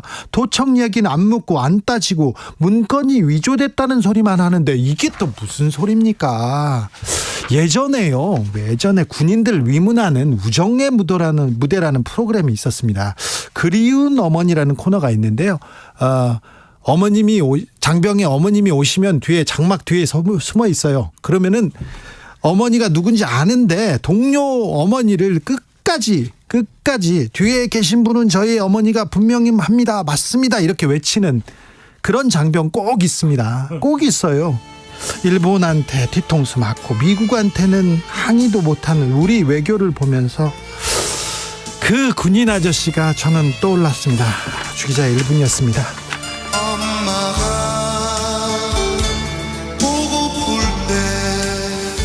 이 노래 기억하시는 분들 많죠. 네, 강인엽 그리운 어머니. 엄마 얼굴 보고 나면 눈물이 납니다. 어머니 내 어머니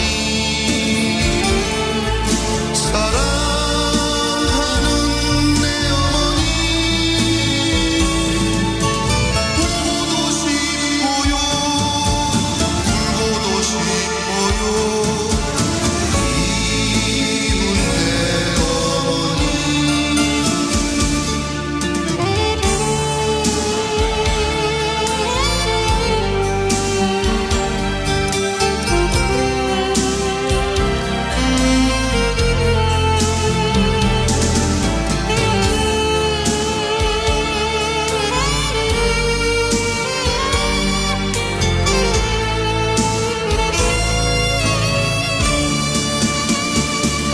엄마가 그리울 때 엄마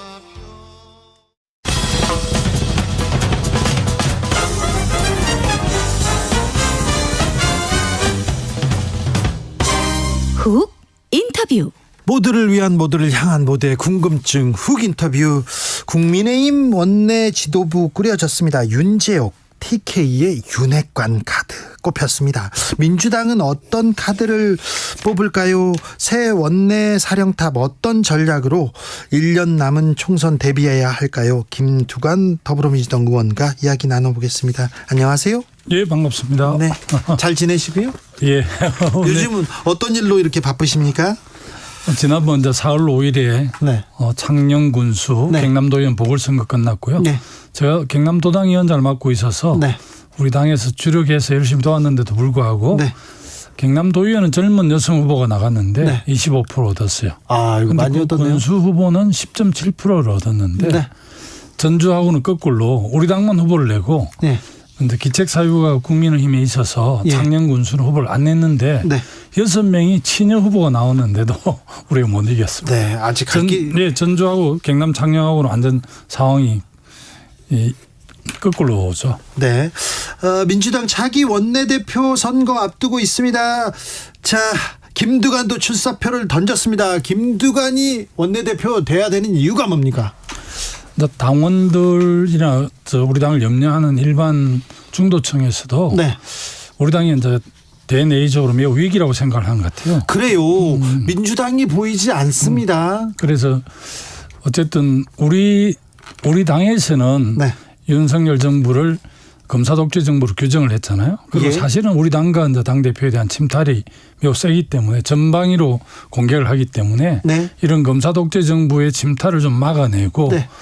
또 내년 총선에 찌기는 민주당을 만들기 위해서는 그래도 중량감도 있고 네. 대여투쟁도 잘할 것 같고 네. 또 협상도 잘할 것 같은 김두관을 많은 당원들이 이제 불러내고 있더라고요. 네. 저도 어려운 상황 속에서 제 역할이 있을 것 같아서 최근에 늦게 결심을 했습니다. 그렇습니까? 예. 대여투쟁 좋습니다. 정부 잘못하는 거는 앞장서서 잘못한다 이렇게 싸워야 되는데 예. 민생도 좀 챙겨주세요. 우리 경제 위기 어떻게 벗어나야 됩니까? 이 우리 국민들은 살기 어려워요. 그런 목소리가 큽니다. 그렇죠. 네. 사실은 뭐 원내대표가 그러면 싸움만 할 거냐 그거는 아니고요. 네. 사실 민생이라든지 최근에 이제 논란이 된 외교 안보 문제 이런 부분에 있어서는 사실은 여야가 없이 초당적으로 협력하는 것이 이제 기본인데 네. 우리 정당 구조가 워낙 양당제가 돼서 다 먹거나 다 주는 이런 구조 때문에 네. 맨날 싸우죠. 그래서 국민들 입장에서 보면 참 정치 불신이 굉장히 높아지고 네. 효능감이 없기 때문에 뭐 어떤 국민들은 국회를 없애라고까지 요구하고 있고요. 그러니까요. 지금 국회 전원위원회에서 이제 내년 선거법과 관련해서 이제 논의에 본격적으로 들어갔는데 네. 사실은 뭐 굉장히 의원수도 줄이라고 그러고 비례도 없애라고 그러고 네. 아마 이제 우리 국회의원들이 제대로 활약하지 못한 업보가 아닌가 싶습니다. 네. 김두관 의원은 아는 사람들은 다 좋아합니다. 그리고 또 당내 지지도도 매우 견고하고요. 인기도 있습니다. 그래서 당내 대표, 원내대표 얘기는 안 하겠습니다. 예. 네, 다른 얘기 할게요. 예. 자, 민주당은요. 네. 민주당은 이재명 대표 얘기만 보여요. 특별히 검찰 법원 얘기만 나와요. 이렇게 얘기하는데 이 프레임에서 벗어나는 것도 숙제예요. 굉장히 중요한데요. 이제 이재명 대표가 작년 8월에 전당대회 당대표가 됐잖아요. 네. 그런데 계속 이제 사법 리스크 때문에 사실은 뭐 실력을 충분히 발휘하지 못한 측면도 있죠. 사실은. 네, 뭐 무슨 얘기를 하더라도 묻히죠. 그렇게 돼서 많이 이제 저희들 당원들도 많이 안타까워 생각하는데요. 네. 실제 이제 어쨌든 윤석열 정부가 공정 상시 이런 건데. 네. 기본적으로 이제 법 앞에 많이 평등하다 하지만 노회찬 의원의 말을 빌리면 대한민국 법은 만인한테만 평등하다 뭐 이런 비판도 있었잖아요. 만 명한테만 평등하다 이런 비판도 받았는데 네. 최근에 이제 우리 당원들이 느끼는 이제 감정이랄까 소외는 뭐 300번이 넘는 압수수색도 하고 네. 또 최근에 이제 대장동 사건과 관련해서 428억 뇌물을 약정했다라는 이야기가 이제 언론에 많이 나왔었는데 실제 네. 이제 기소 내용에는 없었거든요. 그리고 이제 주변에 뭐 카더라 제3자가 한 이야기를 이제 취합을 해서 구속영장을 청구를 했는데 이런 점에 대해서 굉장히 이제 부당하다 이런 생각들을 당원들이 많이 갖고 있습니다. 그래서 네. 그 점에 대해서는 뭐 당원들이 지난번에 77% 정도 지지를 해서 뽑았는데 당대표가 됐죠. 네, 지금은 뭐 그보다 더 지지가 높게 나온다는 건데 일반 중도층에서는 좀 다른 각도로 볼 수 있고요. 또 국민의힘 그렇죠. 지지자들은 굉장히 이제 다르게 해석을 하죠. 네. 중도층에서는 좀 다르게 본다. 그 부분도 조금 유념해 주셔야 됩니다. 예. 네. 어차피 총선으로 보면 네. 뭐 진보 30% 보수 30% 중도가 40%니까 네. 중도의 소구력이 있고 중도의 그 민심을 획득하는 게 굉장히 중요하죠. 그래서 네. 우리 내년 총선 전략에서도 사실은 그런 중도층을 겨냥한 전략도 정책도 비전도 네. 좀 많이 내야 될 상황이죠. 윤석열 대통령 뭐 정치에 뭐 일천하고 정치력도 없고 미숙하다 잘 못한다 얘기를 많이 하시는데 그런 정치적으로 미숙한 윤석열 후보한테 진 데가 민주당이라는 것도 아셔야 됩니다. 예. 네. 그 점에 대해서 우리가 뭐 반성과 성찰을 많이 하고 있고요. 예.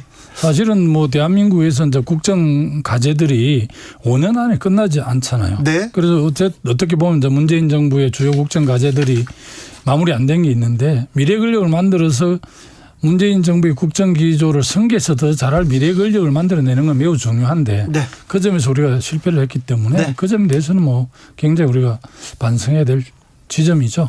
당내에서는 실제 어떻게 보는지 당내에서는 어떻게 이렇게 기류가 흐르고 있는지는 모르는데 네. 언론에서만 보면 네. 개딸을 비롯한 친명 그러니까 그 이재명 대표 주변에 있는 그 세력과 그리고 나머지 친낙계 이낙연계와 좀 대립하는 양상으로 이렇게 보도가 되는데 실제 그렇습니까? 대선 과정에서 이제 이재명 후보를 지지했던 분들하고 예. 최종적으로 이제 이낙연 총리하고 했지 않습니까? 네. 그래서 그런 대선 이후의 앙금들은 좀 남아 있죠. 저도 선거를 해보니까 네. 가장 가까웠던 사람도 선거에 경쟁을 하고 나니까 약간 서먹서먹해지는 그런 경험들이 있거든요. 예. 나는 뭐 대선 후보들도 크게 다르지 않을 거라고 보고요. 예. 그러나 이제 후보들이야 뭐 또 대선 후보를 냈으니 충분히 그것을 극복하는데 아마 지지자들이 더 이렇게 아직 오래 가지 상처가 오래 가는 것 같아요. 그래서 사실은 역지사지로 서로 보도모여하고 네.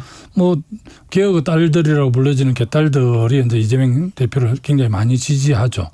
지지하는 걸로 알고 뭐 팬덤이라고 네네. 봐야죠. 그리고 이제 뭐 나머지 쪽을 이제 어쨌든 또 비판도 하고 이러는 과정에서 약간 오해들이 많이 쌓여 있는 것 같아요. 그 큰 지도자들이 풀어야 될 일이죠. 그렇습니까? 그리고 이제 이 팬덤은 정치는 본질이라고 그래요. 이재명 대표가 뭐 하지 말아 한다 해서 개딸 때 안 하는 것도 아니고 하라고 부추길 이유도 없고 네. 최근에는 이제 자제를 요청을 했고 네. 그래서 많이 좀 수그러졌고 또 그렇더라고요. 비판받는 쪽에서도 네. 많이 좀 감정 조절이 돼서 뭐 크게 좀 잘 이렇게 수습이 되는 것 같은 그런 느낌입니다. 네. 어제 이낙연계 싱크탱크에서 또 그런 얘기 나왔어요. 태극기와 개딸로 상징되는 극단적인 팬덤 정치, 이 문화 바꿔야 된다 이렇게 얘기했는데 그 말은 뭐 틀린 말은 아닌데 기분 나빠 이렇게 또 들고 나온 사람도 있어요. 저도 이제 그 홍영표 의원이 저 연대와 공생이라는 네. 저 포럼인데요. 거기 네. 신경민 전 의원이 부의사장이더라고요. 네. 인사말 해서 이제 그런 점들을 지적하고 저도 이제 국회의원들 모여서 표 얻으러 갔었는데 네. 저도 한마디 하기도 했습니다만. 근데 현장에서는 뭐 그렇게 크게 받아들이진 않았습니까? 뭐 거기는 보통 이제 어떻게 보면 이제 연대와 공생을 공생이요? 통해서 큰 정치를 해야 된다는 입장이고 네. 독일 정치 이야기도 하고 뭐 저 박상원 박사라고 경희대 네. 후마니스탄가 네. 거기 교수님 후마니타스. 네. 후마니타스 거기 주제 발표도 하고 이관우 교수인가 그분도 하고 그러더라고요. 나 끝까지는 못 들었습니다. 저는 네. 또 뭐 인사하고 다른 데 표 얻으러 가야 되니까. 예, 그렇습니다. 이낙연 전 대표 귀국해가지고 뭐 물론 뭐 장인상 때문에 귀국한 상태였는데 이렇게 오셨어요. 13개월 만에 이재명 대표도 만났다고 하는데 여기서 조금 더 민주당 화합의 목소리가 더 나오지 않을까 이렇게 생각하는 사람들도 있는데 저는 뭐 하루 전날 가서 네. 뭐 정대철 원정에 새로 회장 되신 분 네. 건노갑 고문님 문희상 전 의장님들 만나서 네. 뭐 신고를 했는데 다음 날 이재명 대표가 조문을 하셨더라고요. 네. 조문하면서 이제 뭐 대변인 발표를 보니까 네. 뭐 민주당을 잘 좀 이끌어 달라 요청하고 꼭 그렇게 하겠다고 했다라고 들었습니다. 저기 의원님한테는 뭐 다른 얘기 안 하시던가요? 뭐 저는 그냥 인사하고 네. 그 우리 당의 원로 건노갑 고문한테 원내대표 나간다고 예. 그 정대철 회장님한테 이제 그날 정식으로 인사를 드렸는데 네. 굉장히 뭐 열심히 하라고 응원한다고 네. 덕담을 많이 해주셔서 좀 힘을 얻고 왔습니다. 네. 그분들은 다 응원하는 거 아닙니까? 아니 뭐 누군들 안 하겠습니까? 그렇습니까? 후배들 뭐 원내대표 나온다고 인사하면 열심히 하시라고 하겠죠. 국회 선거 개혁으로도 이렇게 나갑니까? 민주당이 더 앞장섭니까? 정치 개혁 앞장섭니까? 지난번 우리 이재명 대표하고 그때 네. 김동연 경기도지사 지금 하시는 분하고 이제 그 후보 단일화를 할 때 예. 정치 계획에 합의한 부분도 있거든요. 네. 그 부분을 이제 정개특위라든지 우리 당내 정치 혁신위원회가 있습니다. 장경태 최고위원이 거기서 네. 여러 가지 방안들을 내놓고 있는데 네. 우리 당 자체 사능은 하고 지금 이제 선거법과 관련해서는 이제 여당과 협상을 해야 되니까 네. 정개특위에서 지금 준비를 하고 있는데 네. 오늘 어제 내가 이제 쭉 국회에서 앉아서 그 의원님들 7분 발언들을 들으니까 예. 수도권에 지역구를 두고 있는 의원하고 네. 지방에 지역구를 두고 있는 의원하고 저 대안이 너무 다르고 그렇죠. 정치적 이해관계 또 이익이 또 다르니까요. 그리고 또 당 소속에 따라서 예를 들면 정의당이라든지 예. 민주당 국민의힘은 다 당에 따라서 또 다르고 또 미세한 거지만 다선 중진과 초선 의원들 발언이 좀 다르더라고요. 그런데 민주당이 기득권 그리고 기득권 그리고 특권을 내려놓으면서 국민들한테 마음을 얻어서 총선에서 더 조금 이렇게 그 국민들한테 다가가는 모습 보여야 이렇게 총선에 승산이 있지 않을까요? 이제 그제가 이제 4월 10일인데 네. 어제가 4월 10일이죠. 어제 이제 우리 오행환 의원이라고 소방관 출신 네. 초선 의원입니다. 오영환 의원요? 어정부 갑을 지역구로 둔 네. 의원인데 이분이 다시 소방관으로 돌아가겠다고 불출마 선언을 했습니다. 네. 굉장히 신선했고 참 그 결단이 쉽지 않은데 네. 또 우리 당 중진들이 줄줄이 할는지 모르겠네요. 뭐 우상호 전 대표님은 네. 뭐 일찍이 불출마 선언을 했는데 네. 또 뭐 저는 정치는 노장층의 조화가 매우 중요하다고 생각하거든요. 개인적으로는 네. 젊은 뭐 패기 열정도 있어야 되지만 중진들의 그런 갱년, 이런 경험 이런 것도 중요하기 때문에 그러나 사실은 또 우리 당이 다선 의원들이 역할을 다 한 분들이 결단하지 않을까. 그리 좀 비워줘야만이 새로운 그 인재 영입이 가능하지 않을까 이런 생각은 해봅니다. 네. 뭐 이것도 본론적인 이야기입니다. 네네네 쉽지 않고 가장 어려운 문제인데 그렇습니다. 국민의힘 얘기도 좀 물어볼게요. 예. 국민의힘은 왜 정광훈 목사 이 논란에서 빠져나오지 못할까요? 참 그 점이 좀 많이 안타까운데요. 아마 뭐 정광훈 목사가 상당히 많은 신자를 갖고 영향을 미치는 네. 종교이긴 한데 네. 최근에 정광훈 목사의 입장을 보니까 중세에 소위 그 교황이 네. 왕들을 다 이렇게 네. 굴욕시켰던 간호사의 굴욕이라는 그게 생각이 날 정도인데 네. 국민의힘이 공당이고 집권 여당인데 네. 종교계 지도자들은 자문 정도는 받을지 몰라도 네. 아예 뭐 통제를 받아야 된다고 이렇게 가한 걸 하는데 그런 세력하고 좀 전련해야 네. 국민들로부터 신뢰를 받지 않을까 싶어서 네. 뭐 다른 당이긴 하지만 좀 염려되고 걱정됐습니다. 걱정됩니까? 예. 그런데 정광훈 목사나 일부 극우 세력하고 절연하지 않고 손잡고 가면 민주당한테는 도움되잖아요. 아유, 그게 뭐 공학적으로는 도움이 되지만 그래도 좀 미래를 생각하고 나라를 생각하면 이제 극자나 극우가 예. 존재할 수밖에 없지만 아주 미약해야죠. 그리고 중도자와 중도우가 다수를 차지하면서 뭐 정권이 5년마다 바뀐다든지 아니면 잘하면 또 뭐 10년간 준다든지 이렇게 국정을 일구고 가야지 극우 세력이나 극자 세력이 정치를 주도하면 그 국정이 제대로 되겠습니까? 네. 그런 점이 염려되더라고요. 미국 정보기관 CIA가 우리 대통령실 외교 안보실을 도청했다고 합니다. 이 문제는 어떻게 보셨어요? 이제 올해가 이제 한미 동맹 70주년이잖아요. 네. 우리 윤석열 대통령이 4월 말에 이제 미국을 방문해서 상하원 합동 회의에서 연설을 하거든요. 예. 근데 이 동맹국을 이제 도감청을 했단 말이에요. 예. 그럼 당연히 이 우리 정부로서는 강력하게 항의를 하고 뭐 서울에 주재하는 미 대사를 초치해서 따지고 또 재발 방지 이런 걸 해야 되는데 네. 너무 이게 우리 정부와 대응이 마침 이 감청 도청을 했다는 거는 잘못된 정보다 위조된 거다 이렇게 이야기를 하는데 그걸 누가 믿겠습니까? 손바닥으로 하늘을 가리는 계기죠. 네. 사실은 너무 안타깝습니다. 김태효 안보 1차장이 지금 미국을 가는데 네. 사실은 이제 반도체법이라든지 인프레 감축법 이런 것 때문에 우리가 많이 이번에 손해를 봤는데 어떻게 보면 이런 걸 계기로 해서 우리가 한미 정상회담에서 좀 더 이 도덕적 우위에 설 수 있는 건데 그걸 그냥 알아서 긴다 합니까? 그렇게 하니까 너무 안타깝고요. 지난번에 일본에 가서도 다 퍼주고 오고 또 청구서도 많이 받아왔는데 일본 내가 아침에 어디 방송에서 좀 했습니다만 제가 아는 정보로는 일본의 그 도청 감청 기술이 아주 뛰어나거든요. 네. 옛날에 그 러시아가 우리 칼기를 객추했을 때 네. 그걸 가장 먼저 다 감청하고 그 정보를 난 게 일본 정보기관입니다. 네. 그러면 윤석열 대통령 용산을 일본 정보기관도 충분히 도청하지 않았을까 이런 합리적 의심이 들어요. 참 걱정되더라고요. 네, 의심입니다. 전략을 인원하는데 저쪽이 다 알고 있으면 네. 우리 이길 수가 없잖아요. 아, 네. 아이고 걱정되네요. 걱정. 예. 아, 윤석열 대통령 당선된 지 뭐 1년 지났고요. 예. 네. 지금 이렇게 국정을 운영하고 있는데 예.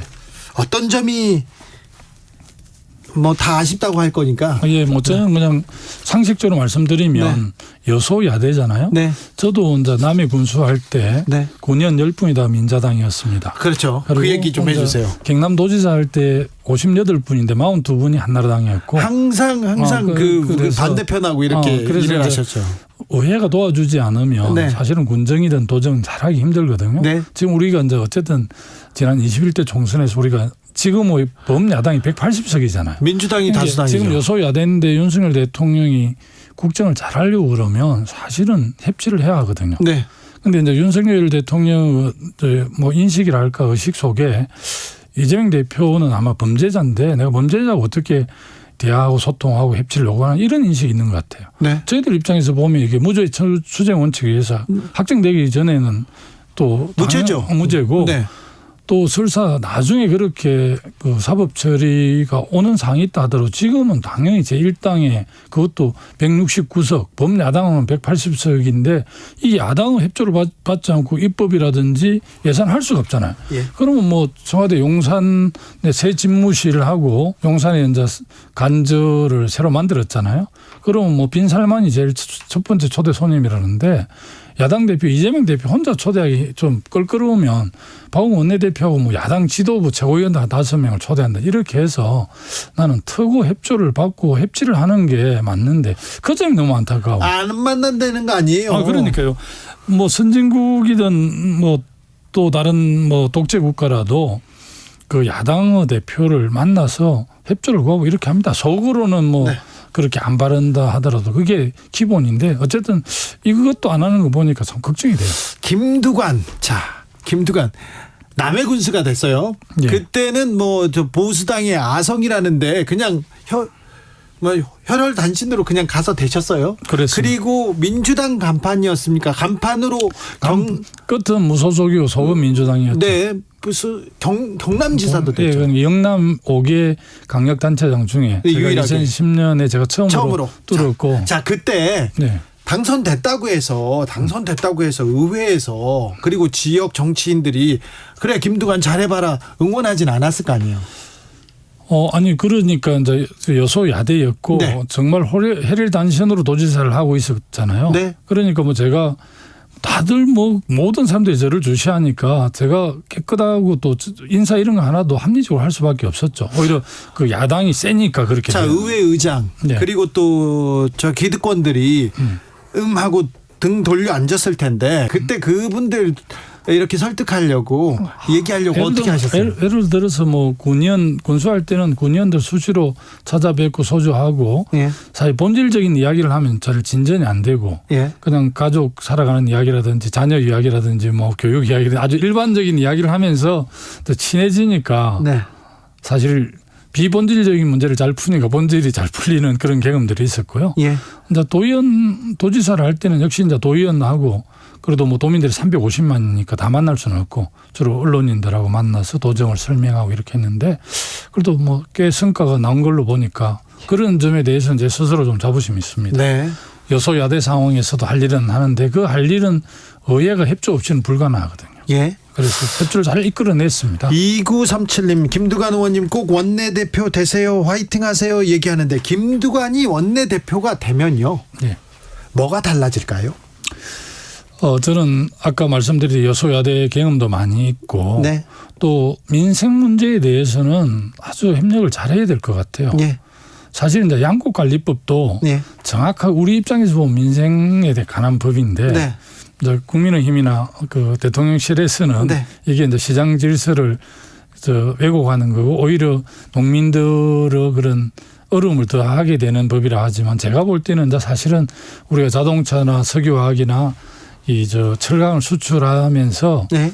뭐 거기에 이제 그 우루과이 라운드 UR 협상이고 WTO 협상이고 FTA 협상인데 그 과정에서 이제 공산품을 수출하기 위해서 농업을 희생시킨 거거든요. 그래서 사실 무관세로 한 40만 톤 충남도의 농민들이 생산한 쌀 생산만큼 매년 의무 도입을 한단 말입니다. 네. 그게 쌀 생산비가 많이 떨어졌죠. 그러나 어쨌든 문재인 정부 박근혜 이명박 정부에서는 그래도 생산비가 조금 못 돌게 가격 지지가 됐는데 네. 윤석열 정부 들어오면서 이게 80kg 한 가막 22만 원, 3만 원 하더니 15만 원 떨어져 버렸단 말이에요. 네. 그러니까 이제 농민들 입장에 너무나 충격이고 신강 주권도 관련되니까 우리하고 국민이 뭐 상당히 합의를 한 겁니다. 그래요. 그래서 이제 양국 관리법이 됐는데 중간에 또 김진표 의장이 숙려 기간을 두서 협상도 하고 이랬는데 어쨌든 통과된 이후에 그냥 용산에서 거부권을 행사해서 재의결이 와 있는 거고 지금 내일 모레 이제 우리가 다시 재의결을 해야 하는데 3분의 2 참석에 과반수 참석에 3분의 2 찬성이니까 국민의힘이 115석을 갖고 있으니까 불가능하죠. 네. 그래서 안타깝습니다. 네. 자, 그 원내대표 선거하면서 의원들 만나잖아요. 네. 의원들이 무슨 얘기 가장 많이 합니까? 근데 어떤 부분은 뭐 솔직하게 이야기해줘. 김현 좀 늦게 그 출마를 선언해서 이미 표 준다고 결정해버리는 참 큰일이다 이러고 그런 분도 있고. 네. 당원들이 이제 세게 좀 저를 좀 역할을 하라고 밀어 올리고 있잖아요. 당원들의 지지가 많다면서요? 예, 그래서 당원들 지지가 많은 걸 다 알고 계시더라고요. 의원들이 네. 정보를 들어서. 그래서 늦게 출발했지만 내년 총선과 뭐 이 가을 정기국회 역할 이런 거 입장에서 무게감도 있고 하니까 김 의원이 꼭 하면 안 좋겠습니까? 이렇게 응원하는 의원들도 있고 다양하고 네. 또 뭐 어떤 분은 그 원내 대표가 중요한 게 아니라 원내 수석이 더 중요하다. 디테일은 협상 다 원내 수석이 하는데 원내 수석을 좀 잘 선택해서 공조를 해서 선거 운동을 하라는 분도 있고요. 네. 모 중진 이제 우리 당의 원로 선배는 TV라고 주시는 게 물갈이 대상된 의원한테도 절대 물갈이 안 되도록 하겠다고 그런 약속도 하라면서도 했는데 그거 중요하네요. 없고 말았습니다만 네. 그런 조언도 해 주십니다. 아무튼 김두관이 원내대표 되면 정치가 복원되고 협치가 또 조금 복원되고 그럴까요? 예, 윤재욱 의원을 내가 일찍 20년 전부터 잘 알고 있고요. 네. 물론 뭐 지금 국민의힘은 용산 대통령실하고 당대표 원내대표가 당정 일치가 돼서 윤재욱 의원의 재량이 얼마나 있을지는 모르겠지만 개인적으로는 인품도 훌륭하고 나하고 한 20년 전부터 잘 알고 있는 분인데 한번 잘해보려고 합니다. 여기까지 들을까요? 예. 김두관 더불어민주당 의원이었습니다. 감사합니다. 고맙습니다. 교통정보센터 다녀오겠습니다. 김한나 씨. 네, 시각 교통정보입니다. 현재 바람이 강하게 불고 있어서 운전대 두 손으로 꼭 잡고 운행하셔야겠습니다. 먼저 서울 시내 간선도로 올림픽대로 공항 방면으로 동호대교에서 가양대교까지 밀리고 있고요. 반대 잠실 방면으로는 여의 하류에서 상류 쪽으로 4차로를 막고 충돌 사고를 처리하고 있어 주의하셔야겠습니다. 또 분당 수서로는 청담대교 방면 복정에서 탄천 1교까지 꽉 막히고 있고요. 반대 성남 방면으로는 수선화들목 1차로에서 사고가 나서 탄천 1교부터 여파받고 있습니다. 고속도로에서는 평택시흥고속도로 평택 방면 송산 마도 부근 2차로와 갓길에 걸쳐서 화물차 관련 사고를 처리하고 있는데요. 이 여파를 받아서 송산 마도나들목에서 6km 꽉 막혀 있습니다. 또 수도권 제일순환고속도로 판교에서 구리 쪽으로는 광암터널에서 구리 남양조금소까지 9km 정체입니다. KBS 교통정보센터에서 김한나였습니다.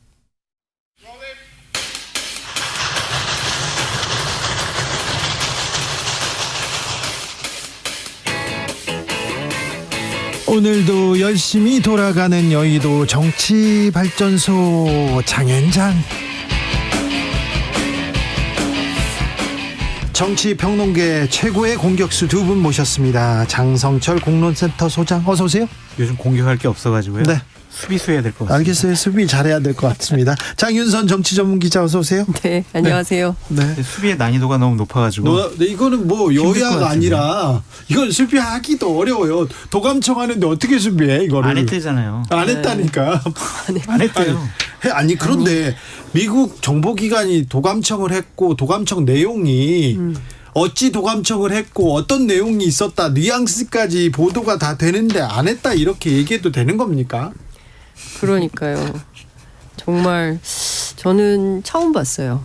터무니없는 거짓 의혹임을 명백히 밝힌다 이렇게 나왔어요. 영상에서. 근데 어제 뭐 그 국방부 미국 국방부 크리스 미거도 그렇고 존 커비 백악관 국가안보회 NSC 전략소통 조정관도 그렇고 다 미국이 했다. 인정했어요. 예. 공식적으로 인정을 했고 그리고 또 뭐 언론 보도만 가지고 뭐 사실인지 확정하기 어렵다라고 이제 주장을 하는데요.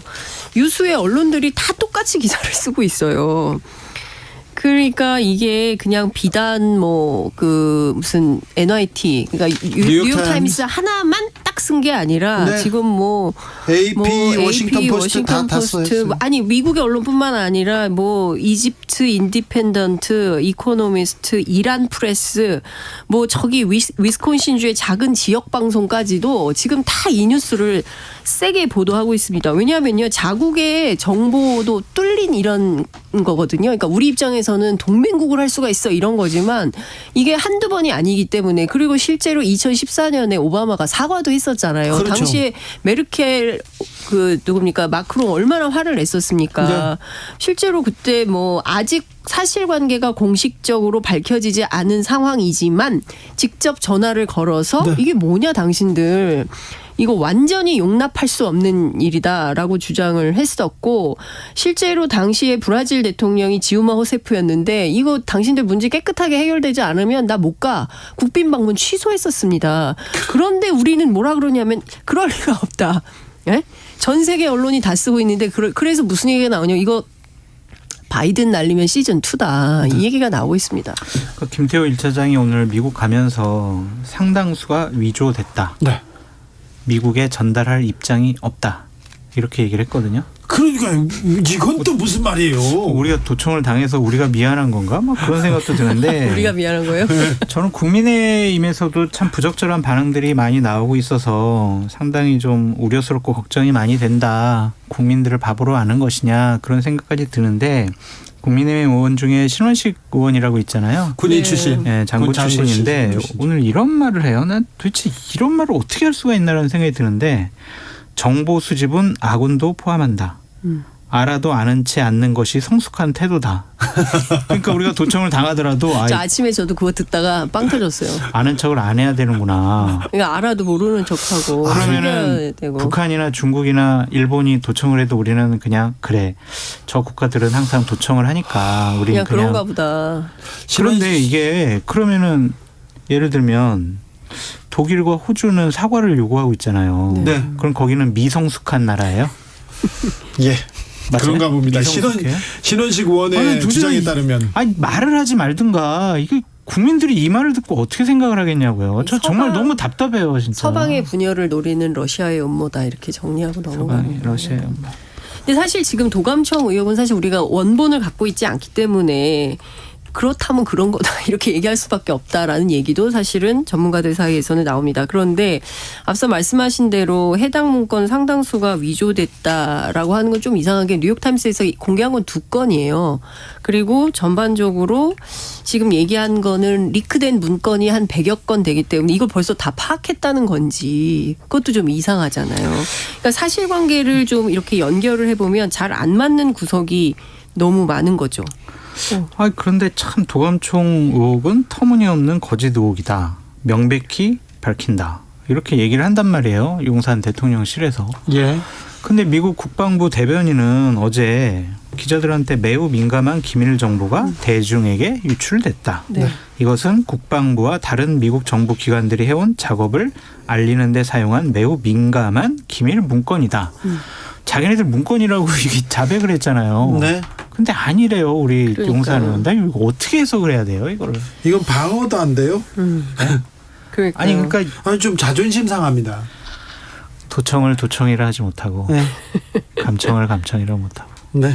그러니까 지금 근데 사실 내용이 상당히 구체적이잖아요. 네, 그런데 네. 이제 우크라이나의 무기 지원을 뭐 이제 여러 군데에서 와서 미국도 요청하고 뭐 등등 요청을 했지만 우리가 안 줄 거다. 살상 무기는 주지 않는다라고 했는데 실제로 그 운송 계획안 같은 게 이제 다 나온 겁니다. 근데 너무 구체적이어가지고 이 자체가 거짓말이라고 하기에도 좀 면구스러운 대목이 있는 거예요. 뭐 33만 발을 45일에 걸쳐서 4,700박씩 어떻게 한다라는 내용들이 전부 다 나왔는데 이게 다 아니다라고 말할 수 있나요? 다 새빨간 거짓말이다 할 수 있습니까? 저는 이랬으면 좋겠어요. 이거를 막 억지로 항변해가지고 우리는 도청 안 당했어. 미국이 그럴 리가 없어. 이런 식으로 항변하면 누가 국민들이 그래 믿어야지 이렇게 하겠냐고요. 그냥 2013년도 7월 달에 박근혜 정부 하에서도 미국 국가안보실이 네. 그 당시에도 도감청 의혹이 있었어요? 네. 주미 한국 대사관. 네. 그래가지고 박근혜 정부 외교부가 아주 원론적이고 공식적인 항의를 했었거든요. 사실관계 빨리 해명해라. 네. 그리고 사실관계가 규명이 되면 우리가 외교적인 통로를 통해서 엄중하게 항의하고 조치를 하겠다. 네. 딱 이걸로 끝냈거든요. 그게 전 100점짜리 모범 답안인 근데 거죠. 왜 이렇게 말을 많이 하는지 난 도저히 이해가 안 돼요. 진짜 그러니까 일단 걱정돼요. 뭐 정치권에서는 그런 얘기가 나옵니다. 아니 당장 이제 2주 후에 미국도 가야 되고 가서 한미 정상 회담 해야 되는데 서로 머쓱한 상황이 만들어지면 안 되니까 미연에 방지하는 차원에서 이렇게 마사지하고 가는 거다라고 얘기를 하는데 그러면 여기에서 당연히 따라 붙는 질문은 우리의 국익은 누가 지켜주는 거냐? 우리의 안보는 누가 지켜주는 거냐? 우리나라 대통령은 국익 안보 말고 주권이나 제대로 지켜줬으면 좋겠어요. 거기까지 바라지도 않고. 다른 나라가 우리나라 가지고 도청하는데 네. 그 주권을 침해당했는데 우리가 이렇게 옹호해주고 방어해주고 그쪽 입장에서 얘기하고 이게 맞냐고요. 그렇죠. 말씀하신 대로 그러니까 우리가 선제적으로 꾸준히 양보를 하고 있어요. 선제적으로요? 네, 그렇잖아요. 그 한일 관계도 마찬가지고. 네. 그러니까 근데 지금 저는 대통령실에서 자꾸 프레임 전환을 하려고 하거든요. 어제도 그렇고 오늘도 그렇고 국민을 상대로 협박을 합니다. 이 사건과 관련해서 과장 왜곡해서 동맹 관계를 흔들려는 세력은 국민들로부터 저항을 받게 될 거다. 이제 이런 말을 하고 있거든요. 네. 이거 분명히 언론하고 야당을 지목하는 걸로 보여요. 그런데 지금 이 사태와 관련해서 우리 야당만 국회에서 이거 문제 제기하는 것이 아니고요. 미국의 상하 양원이 이거 당신들 전 세계 야당들이 다 들고 일어나서 문제 제기하고 있고 구체적으로 밝혀라. 그리고 미국 왜 이러냐. 분명히 이런 거 안 하겠다고 오바마가 선언했음에도 불구하고 어떻게 이런 일이 계속 반복하냐. 이거 다 얘기하고 있고 냉전 때나 있던 일이다. 이런 비판도 나옵니다. 그래도 국민의힘의 김미애 대변인은 프랑스나 이스라엘의 야당이 더불어민주당처럼 사실관계도 확인하지 않고 섣불리 반미 선동에 나서지 않았다라고 민주당을 질타하고 있습니다. 네, 알겠어요. 근데 더 웃긴 건 웃기다고 하면 안 되는데 더 처구니가 없는 거는 분명히 도감청을 당했잖아요. 뚫렸어요. 그런데 아니래잖아요. 철통 보안을 유지하고 있다. 청와대와는 다르게 우리는 확실하게 철통 보안 유지하고 있다. 보안 시스템 전담 인력도 있다. 이렇게 근데 그것도 하나하나 다 좀 짚어봐야 되는데 어제 대통령실 관계자가 기자들하고 브리핑을 하면서 청와대의 벙커 구조물은 반쯤 지상으로 나와 있기 때문에 본 곳 이렇게 나와 있기 때문에 오히려 지하로 파고든 용산이 훨씬 더 안전하다. 이제 이런 얘기를 합니다. 근데요, 그분도 가셨을 거예요. 그런데 지상에서 밑으로 땅을 판 겁니다. 15m 정도 밑으로 땅을 파는데 이게요 차도 들어갈 수 있어요. 차가 들어가서 아마도 제가 알기로는 당시에 외교부나 통일부나 청와대 출입 기자들 다 가봤어요. 그 차로 가가지고요 거기서 내려서 두꺼운 철문 열고 들어가가지고 보거든요. 보여주기도 합니다. 근데 이제 이런 얘기를 해요. 그러니까 무슨 얘기냐면 제가 드리고 싶은 얘기는 자꾸 여론을 호도하려고 한다. 네. 그러니까 사실관계를 뒤엎고 프레임 전환을 하려고 한다. 그러나 국민들은 다 알고 있다는 거죠. 그래도 일단은 국민의힘의 입장도 말씀을 드려야 되니까 국민의힘 원내 대변인 김미애 대변인의 그 얘기도 말을 좀 해드릴게요. 네, 문재인 정권. 제가 할게요. 그 얘기 해주세요. 더불어민주당은 이 정부의 용산 대통령실 도감청 의혹의 진위에 대한 팩트가 확인되기도 전에 친러 성향의 온라인 채널에서 주로 유통된 허위 정보를 맹신하며 반미 선동의 혈안이다. 무책임의 극치다. 민주당은 어느 나라 정당인지 묻지 않을 수 없다. 민주당은 극익을 나몰라라 하며 70년 한미동맹을 와해시키려는 안보 자해 행위까지 서슴지 않고 있다라고 민주당을 질타하고 있습니다. 그러면서 문정권 북한과 내통한 여부부터 소명하라 이렇게 얘기하고 있어요. 그냥 그렇다고요. 여기까지 할게요. 참 슬프다가 좀 웃기기까지 했어요. 하고. 네. 근데 답답해요. 네. 근데 이 도감청 의혹 때문에 근데 감청은 아니지 않아요? 그러니까 이거 구분해서 봐야 돼요. 도청과 감청은 다른 거죠. 그러니까 감청 같은 경우는 잘 아시는 것처럼 무작위로 막 떠도는 것들을 어느 신호체계가 잡아서 그걸 분석해서 하는 거고요. 도청은 장치를 심기도 하고 그래서 건물을 부시는 게 차라리 좋은 방법이다 이런 얘기들도 막 하고 실제로 2005년도에 미국이 러시아에 대사관 지으면서 그런 일도 있었던 것이고요. 감청은 영장이 있어야 되고 대통령의 허락이 영장이요? 있어야 되잖아요. 국제관계에서 영장이요? 그러니까 감청이라는 미국이 단어를 영장 쓰는 게 받아서? 맞냐 이거죠. 아니죠. 이거 그렇죠. 아니 다양한 정보를 할 수 있고 정보가 옛날에 70년대 그러니까 예컨대 76년도에 박정희 정권 시절에 이른바 코리아 게이트 있을 때는 뭐 그렇게 창문 흔들리고 떨리고 뭐 이런 걸로 했지만 지금은 굉장히 다양한 방법을 동원해서 도감청을 하고 있기 때문에 어떤 건 하나로 다 했다 이렇게 말하기도 어려운 측면이 있어요. 감청이라는 단어를 여기 쓰는 게 맞냐 이거죠. 그렇죠. 네, 이거는 특정 의도를 가지고 어디를 집중적으로 들었으니까 도청으로 보는 게 맞죠. 자, 이 얘기 때문에 부산 횟집 사건은 다 사라졌어요. 이걸 덮으려고 그러면. 아니요, 그런 건 아니겠죠. 러시아가요. 네, 아니요. 그럼 러시아가 윤석열 대통령 편이에요? 그런 거 아닌가요? 부산의 찜을 도열하고 이게 다 러시아의 공작입니다. 아니, 소탈하게 부산에 일찍 가서 식사하시고 이게 어리리한 호텔이나 관저 가서 안 하시고. 아니 그런데 일광횟집을 대통령이 찍었다는 거잖아요. 그게 뭐 문제예요. 아니 근데 그 집이 정치인들 제가 얘기를 들어보니까 엄청 유명한 집이더라고요. 크고 유명한 집이에요. 네, 크고 유명하고 뭐 맛있다면서요. 저는 가보지는 않았지만 저녁 코스가 6만 원. 7만 원이라는 얘기도 있어요. 올랐나 봐요.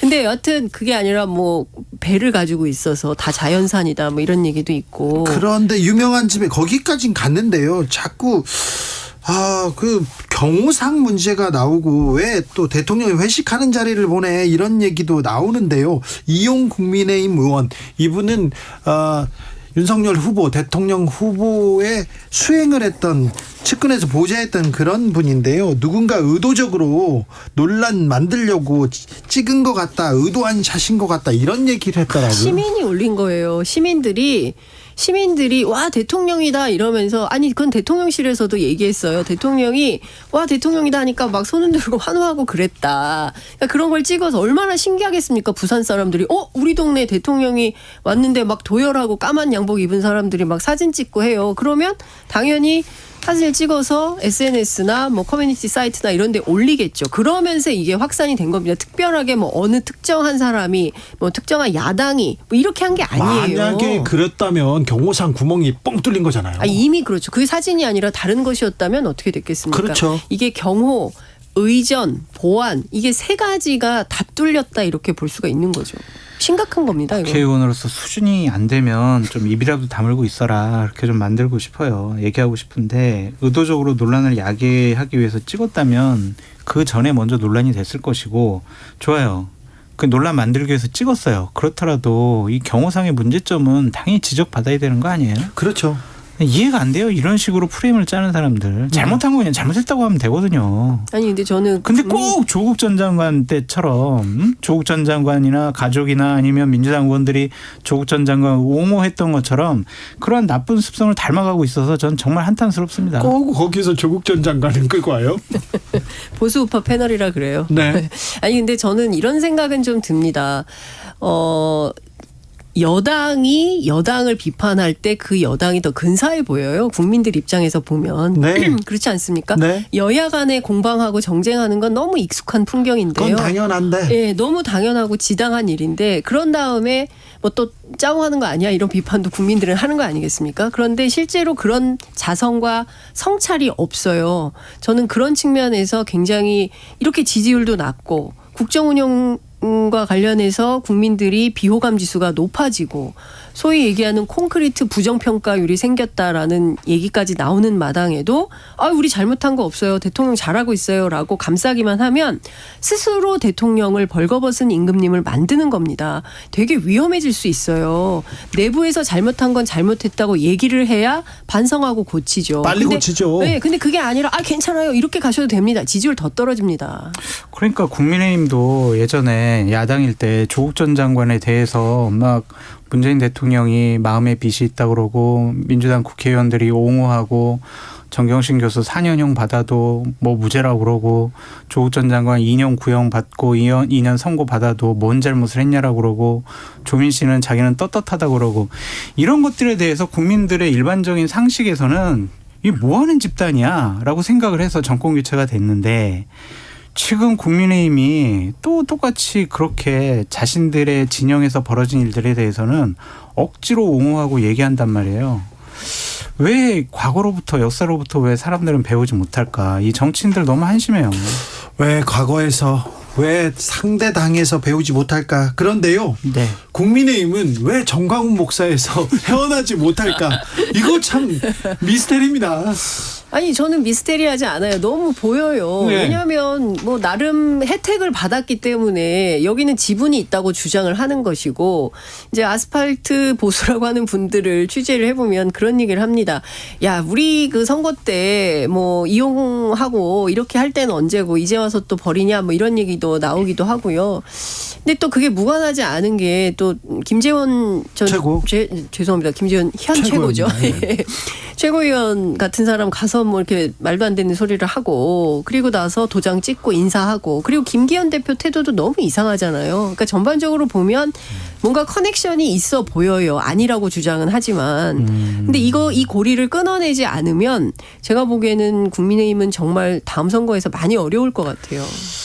이미 뭐 많이 어렵다라는 예측이 많이 나오고 있는 것 같고요. 이제 고리는 끊을 것 같아요. 그럴 것 같아요. 네, 왜냐하면 대통령실에서 나섰잖아요. 지난 주말에 여당에 이딴 실언을 한 김재원 최고에 대해서 징계를 요구했다라는 단독 보도가 나왔습니다. 대통령실에서 요구해야 여기가 움직입니까? 그러니까요. 내가 그렇게 얘기할 의도는 아니었는데 그렇게 돼버렸네요. 그러니까 이것도 부적절하죠. 왜 대통령실에서 이걸 요구를 해요? 당에서 다 그런 기능이 있잖아요. 아니, 그런데 어쨌든 김재원 최고가 정광훈 목사와 관련된 일로부터 실언과 망언이 시작이 됐잖아요. 그것과 관련해서 대통령실에서 지지를 하락하고 논란이 되는 것을 되게 상당히 심각하게 받아들이고 있다고 하더라고요. 그렇다면 징계를 할 것이다. 그래서 끊을 것이다.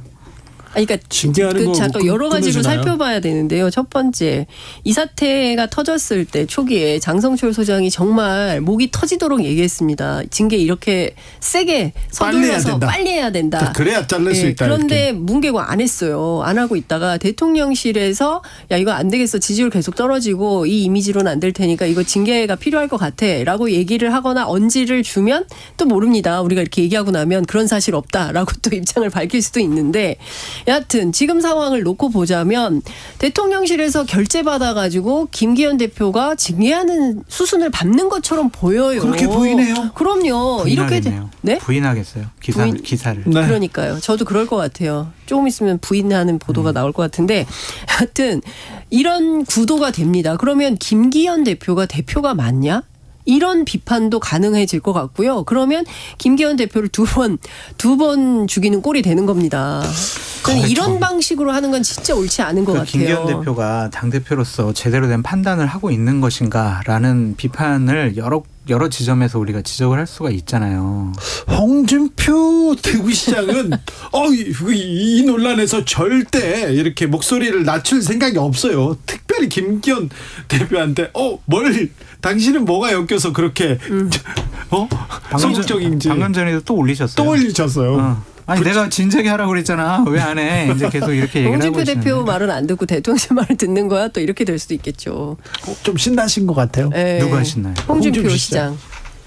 근데 이제 그분은 어쨌든 이제 대선 준비하는 거잖아요. 저는 모든 게 대선 행보라고 생각합니다. 네, 김기현 대표에 대해서도 또 정광훈 목사에 대해서도 세게 발언하는 가장 큰 이유는 본인의 대선 행보와 관련이 있기 때문에 그렇다. 그렇게밖에 해석이 안 되는 거죠. 김재원 최고를 싫어해요. 그러니까 그 얘기도 하더라고요. 아주 많이. 네. 아니 근데 호불호와 관계없이 사실은 진작에 징계하는 게 맞죠. 저는 홍준표 시장 주장이 맞다고 생각합니다. 그게 당을 위해서 맞죠. 건강성을 유지하는 차원에서라도 진작에 그렇게 했어야 옳죠. 그런데 안 하고 있다가 이제 와서 대통령실이 얘기하니까 결재받고 한다? 그렇죠. 창피한 거 아닙니까? 김재원 최고와 관련돼서 하여튼 정상적이고 상식적인 계속 주장을 하는 분은 홍준표 시장밖에 없다. 그런 말씀드립니다. 박근혜 전 대통령이 대구 동화사 나들이에 나섰습니다. 첫 외출인데요. 이것도 어떻게 보셨어요? 이 외출? 유영아 때문이에요. 그런 것 같아요. 유영아 변호사. 네, 출마한다니까. 공천 줘라. 공천 주기 위해서 내가 이렇게 움직인다. 아니 근데 가만히 있다가 유영아 변호사를 위해서는 박근혜 전 대통령이 많이 움직였어요. 정말 많이 움직였는데. 아니, 2016년 공천 파동의 시작이 유영아 변호사 때문이에요. 그랬잖아요. 그리고 그 다음번에도 그렇고요. 네. 그게 잘 안 돼요. 근데 작년에 또 대구시장에도 직접 움직였고 메시지도 직접 내고 근데 안 돼요. 왜 안 될까요? 제가 보기에 국민들이 아는 거죠. 네, 국민들이 다 보지 않겠습니까? 이게 보이지 않아요. 보여요. 왜 갑자기 느닷없이 막 잘 안 보면 잘 넘어지시는 분을 나오라고 해가지고 계속 붙잡고 다니고 오늘 뭐 박근혜 대통령 그런 얘기를 했거든요. 자꾸 계단 넘어지시고 해가지고 괜찮냐고 그러니까 잘 안 보면 잘 넘어진다 이런 얘기를 했어요. 그러니까 저는 이제 큰 틀에서 보면 유영아 변호사 나빠요. 정치 목적 때문에 그런 것이죠. 유영아 변호사에. 네, 그렇게밖에 해석이 안 되는 것 같은데요. 정말 유영아 변호사 나빠요. 왜 그 박근혜 전 대통령은 다른 메시지, 다른 사람, 다른 세력, 그리고 다른 그 정치적 메시지를 던질 수도 있잖아요. 그런 것 말고 왜 유영아 변호사 메시지만 고맙고 아끼는 것 같아요. 근데 그거는 아니에요. 왜 뭔지 모르겠어요. 많이 아끼시네요. 근데 국민의힘 내부 취재를 해보면 뭐 선물을 하나 보내려고 하더라도 유영아 변호사를 통하지 않으면은 전달이 안 된다는 거예요. 그래서 뭐 일각에서는 한 3개 사가지고 꼭 하나는 유영아 변호사를 줘야 되겠다 막 이런 얘기도 사람들이 합니다. 그런데 국민의힘에서는 박근혜 전 대통령의 그냥 큰 바람이니까 하나 들어줄 수도 있잖아요. 근데 안 들어주더라고.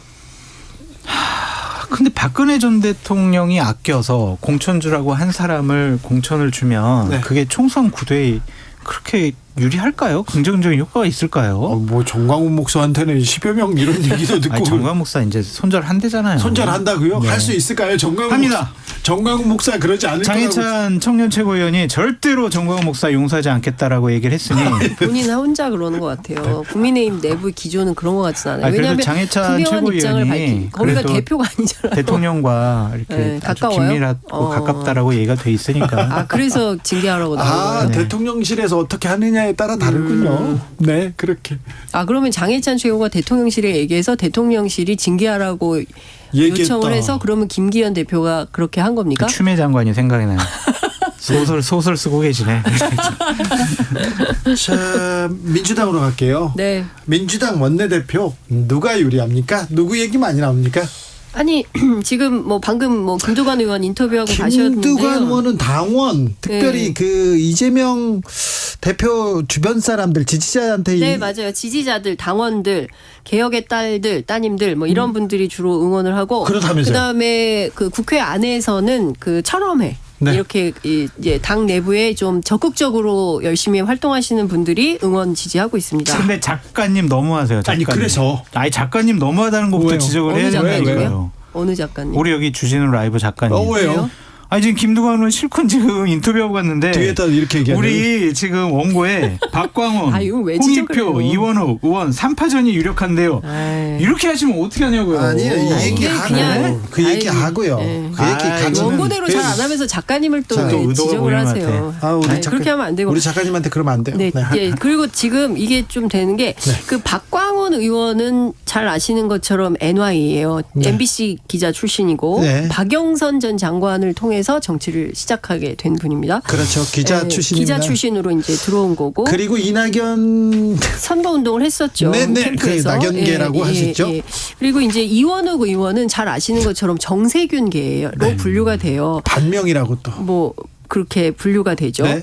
그러니까 박광원, 이원욱 둘이 저 연대 가능성도 있다고 저는 들었어요. 예? 그런데 실질적으로 선거를 뛰면서 그 가능성이 얼마나 높아질지 모르겠는데 제가 이원욱 의원하고 통화할 때는 좀 비슷비슷하니까 얘기를 좀 해봐야 되지 않을까요? 라는 말씀은 하셨어요. 그래서 어떻게 될지는 모른다.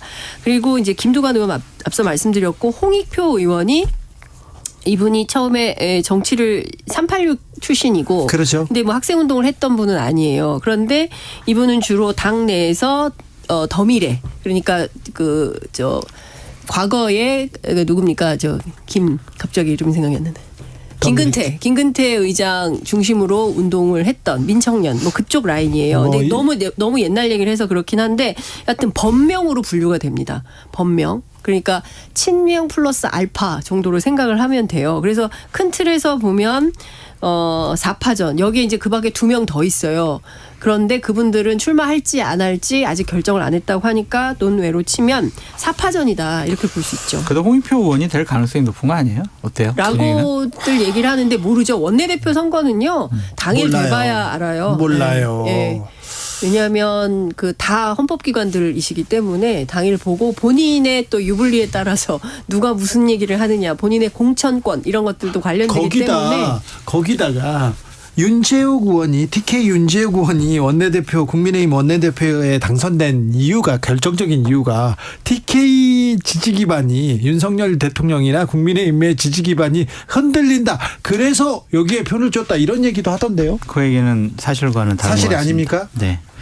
그쪽 지지 기반이 흔들린다는 건 맞잖아요. 그 윤재욱 의원 뭐 원내대표 당선시키면은 그쪽 지지 기반이 뭐 회복될까요? 그렇진 그거는 않겠죠. 너무 억지인 것 같고요. 네. 윤재원 잘 제가 봤을 모르는 것 땐 같아요 사람들이. 그러면 네. 윤재욱 의원은 대통령의 정말 핵심 측근 중에 측근이다. 그래서 많은 의원들이 윤재원 의원을 내가 이번에 세게 도와주면 내 공천과 관련해서 한마디라도 더 해주지 않을까. 내 입장 대변해주지 않을까. 그것이 내 공천에 더 유리하겠다라 생각이 드는 거고 기자들의 얘기를 들어보면 김학용 의원은 장제원 의원이 밀었고 윤재호 의원 같은 경우에는 박성민 의원이 좀 밀었다고 하더라고요. 그러니까 이것도 친윤에서도 좀 갈라진 것 같아요. 그래요?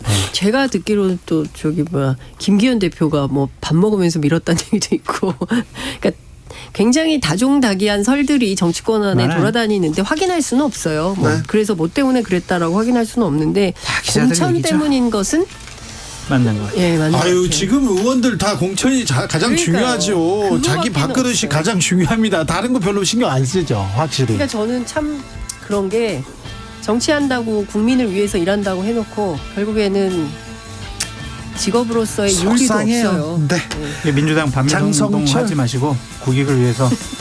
장윤선 두 분 감사합니다. 네, 고맙습니다. 저는 내일 오후 5시 5분에 돌아오겠습니다.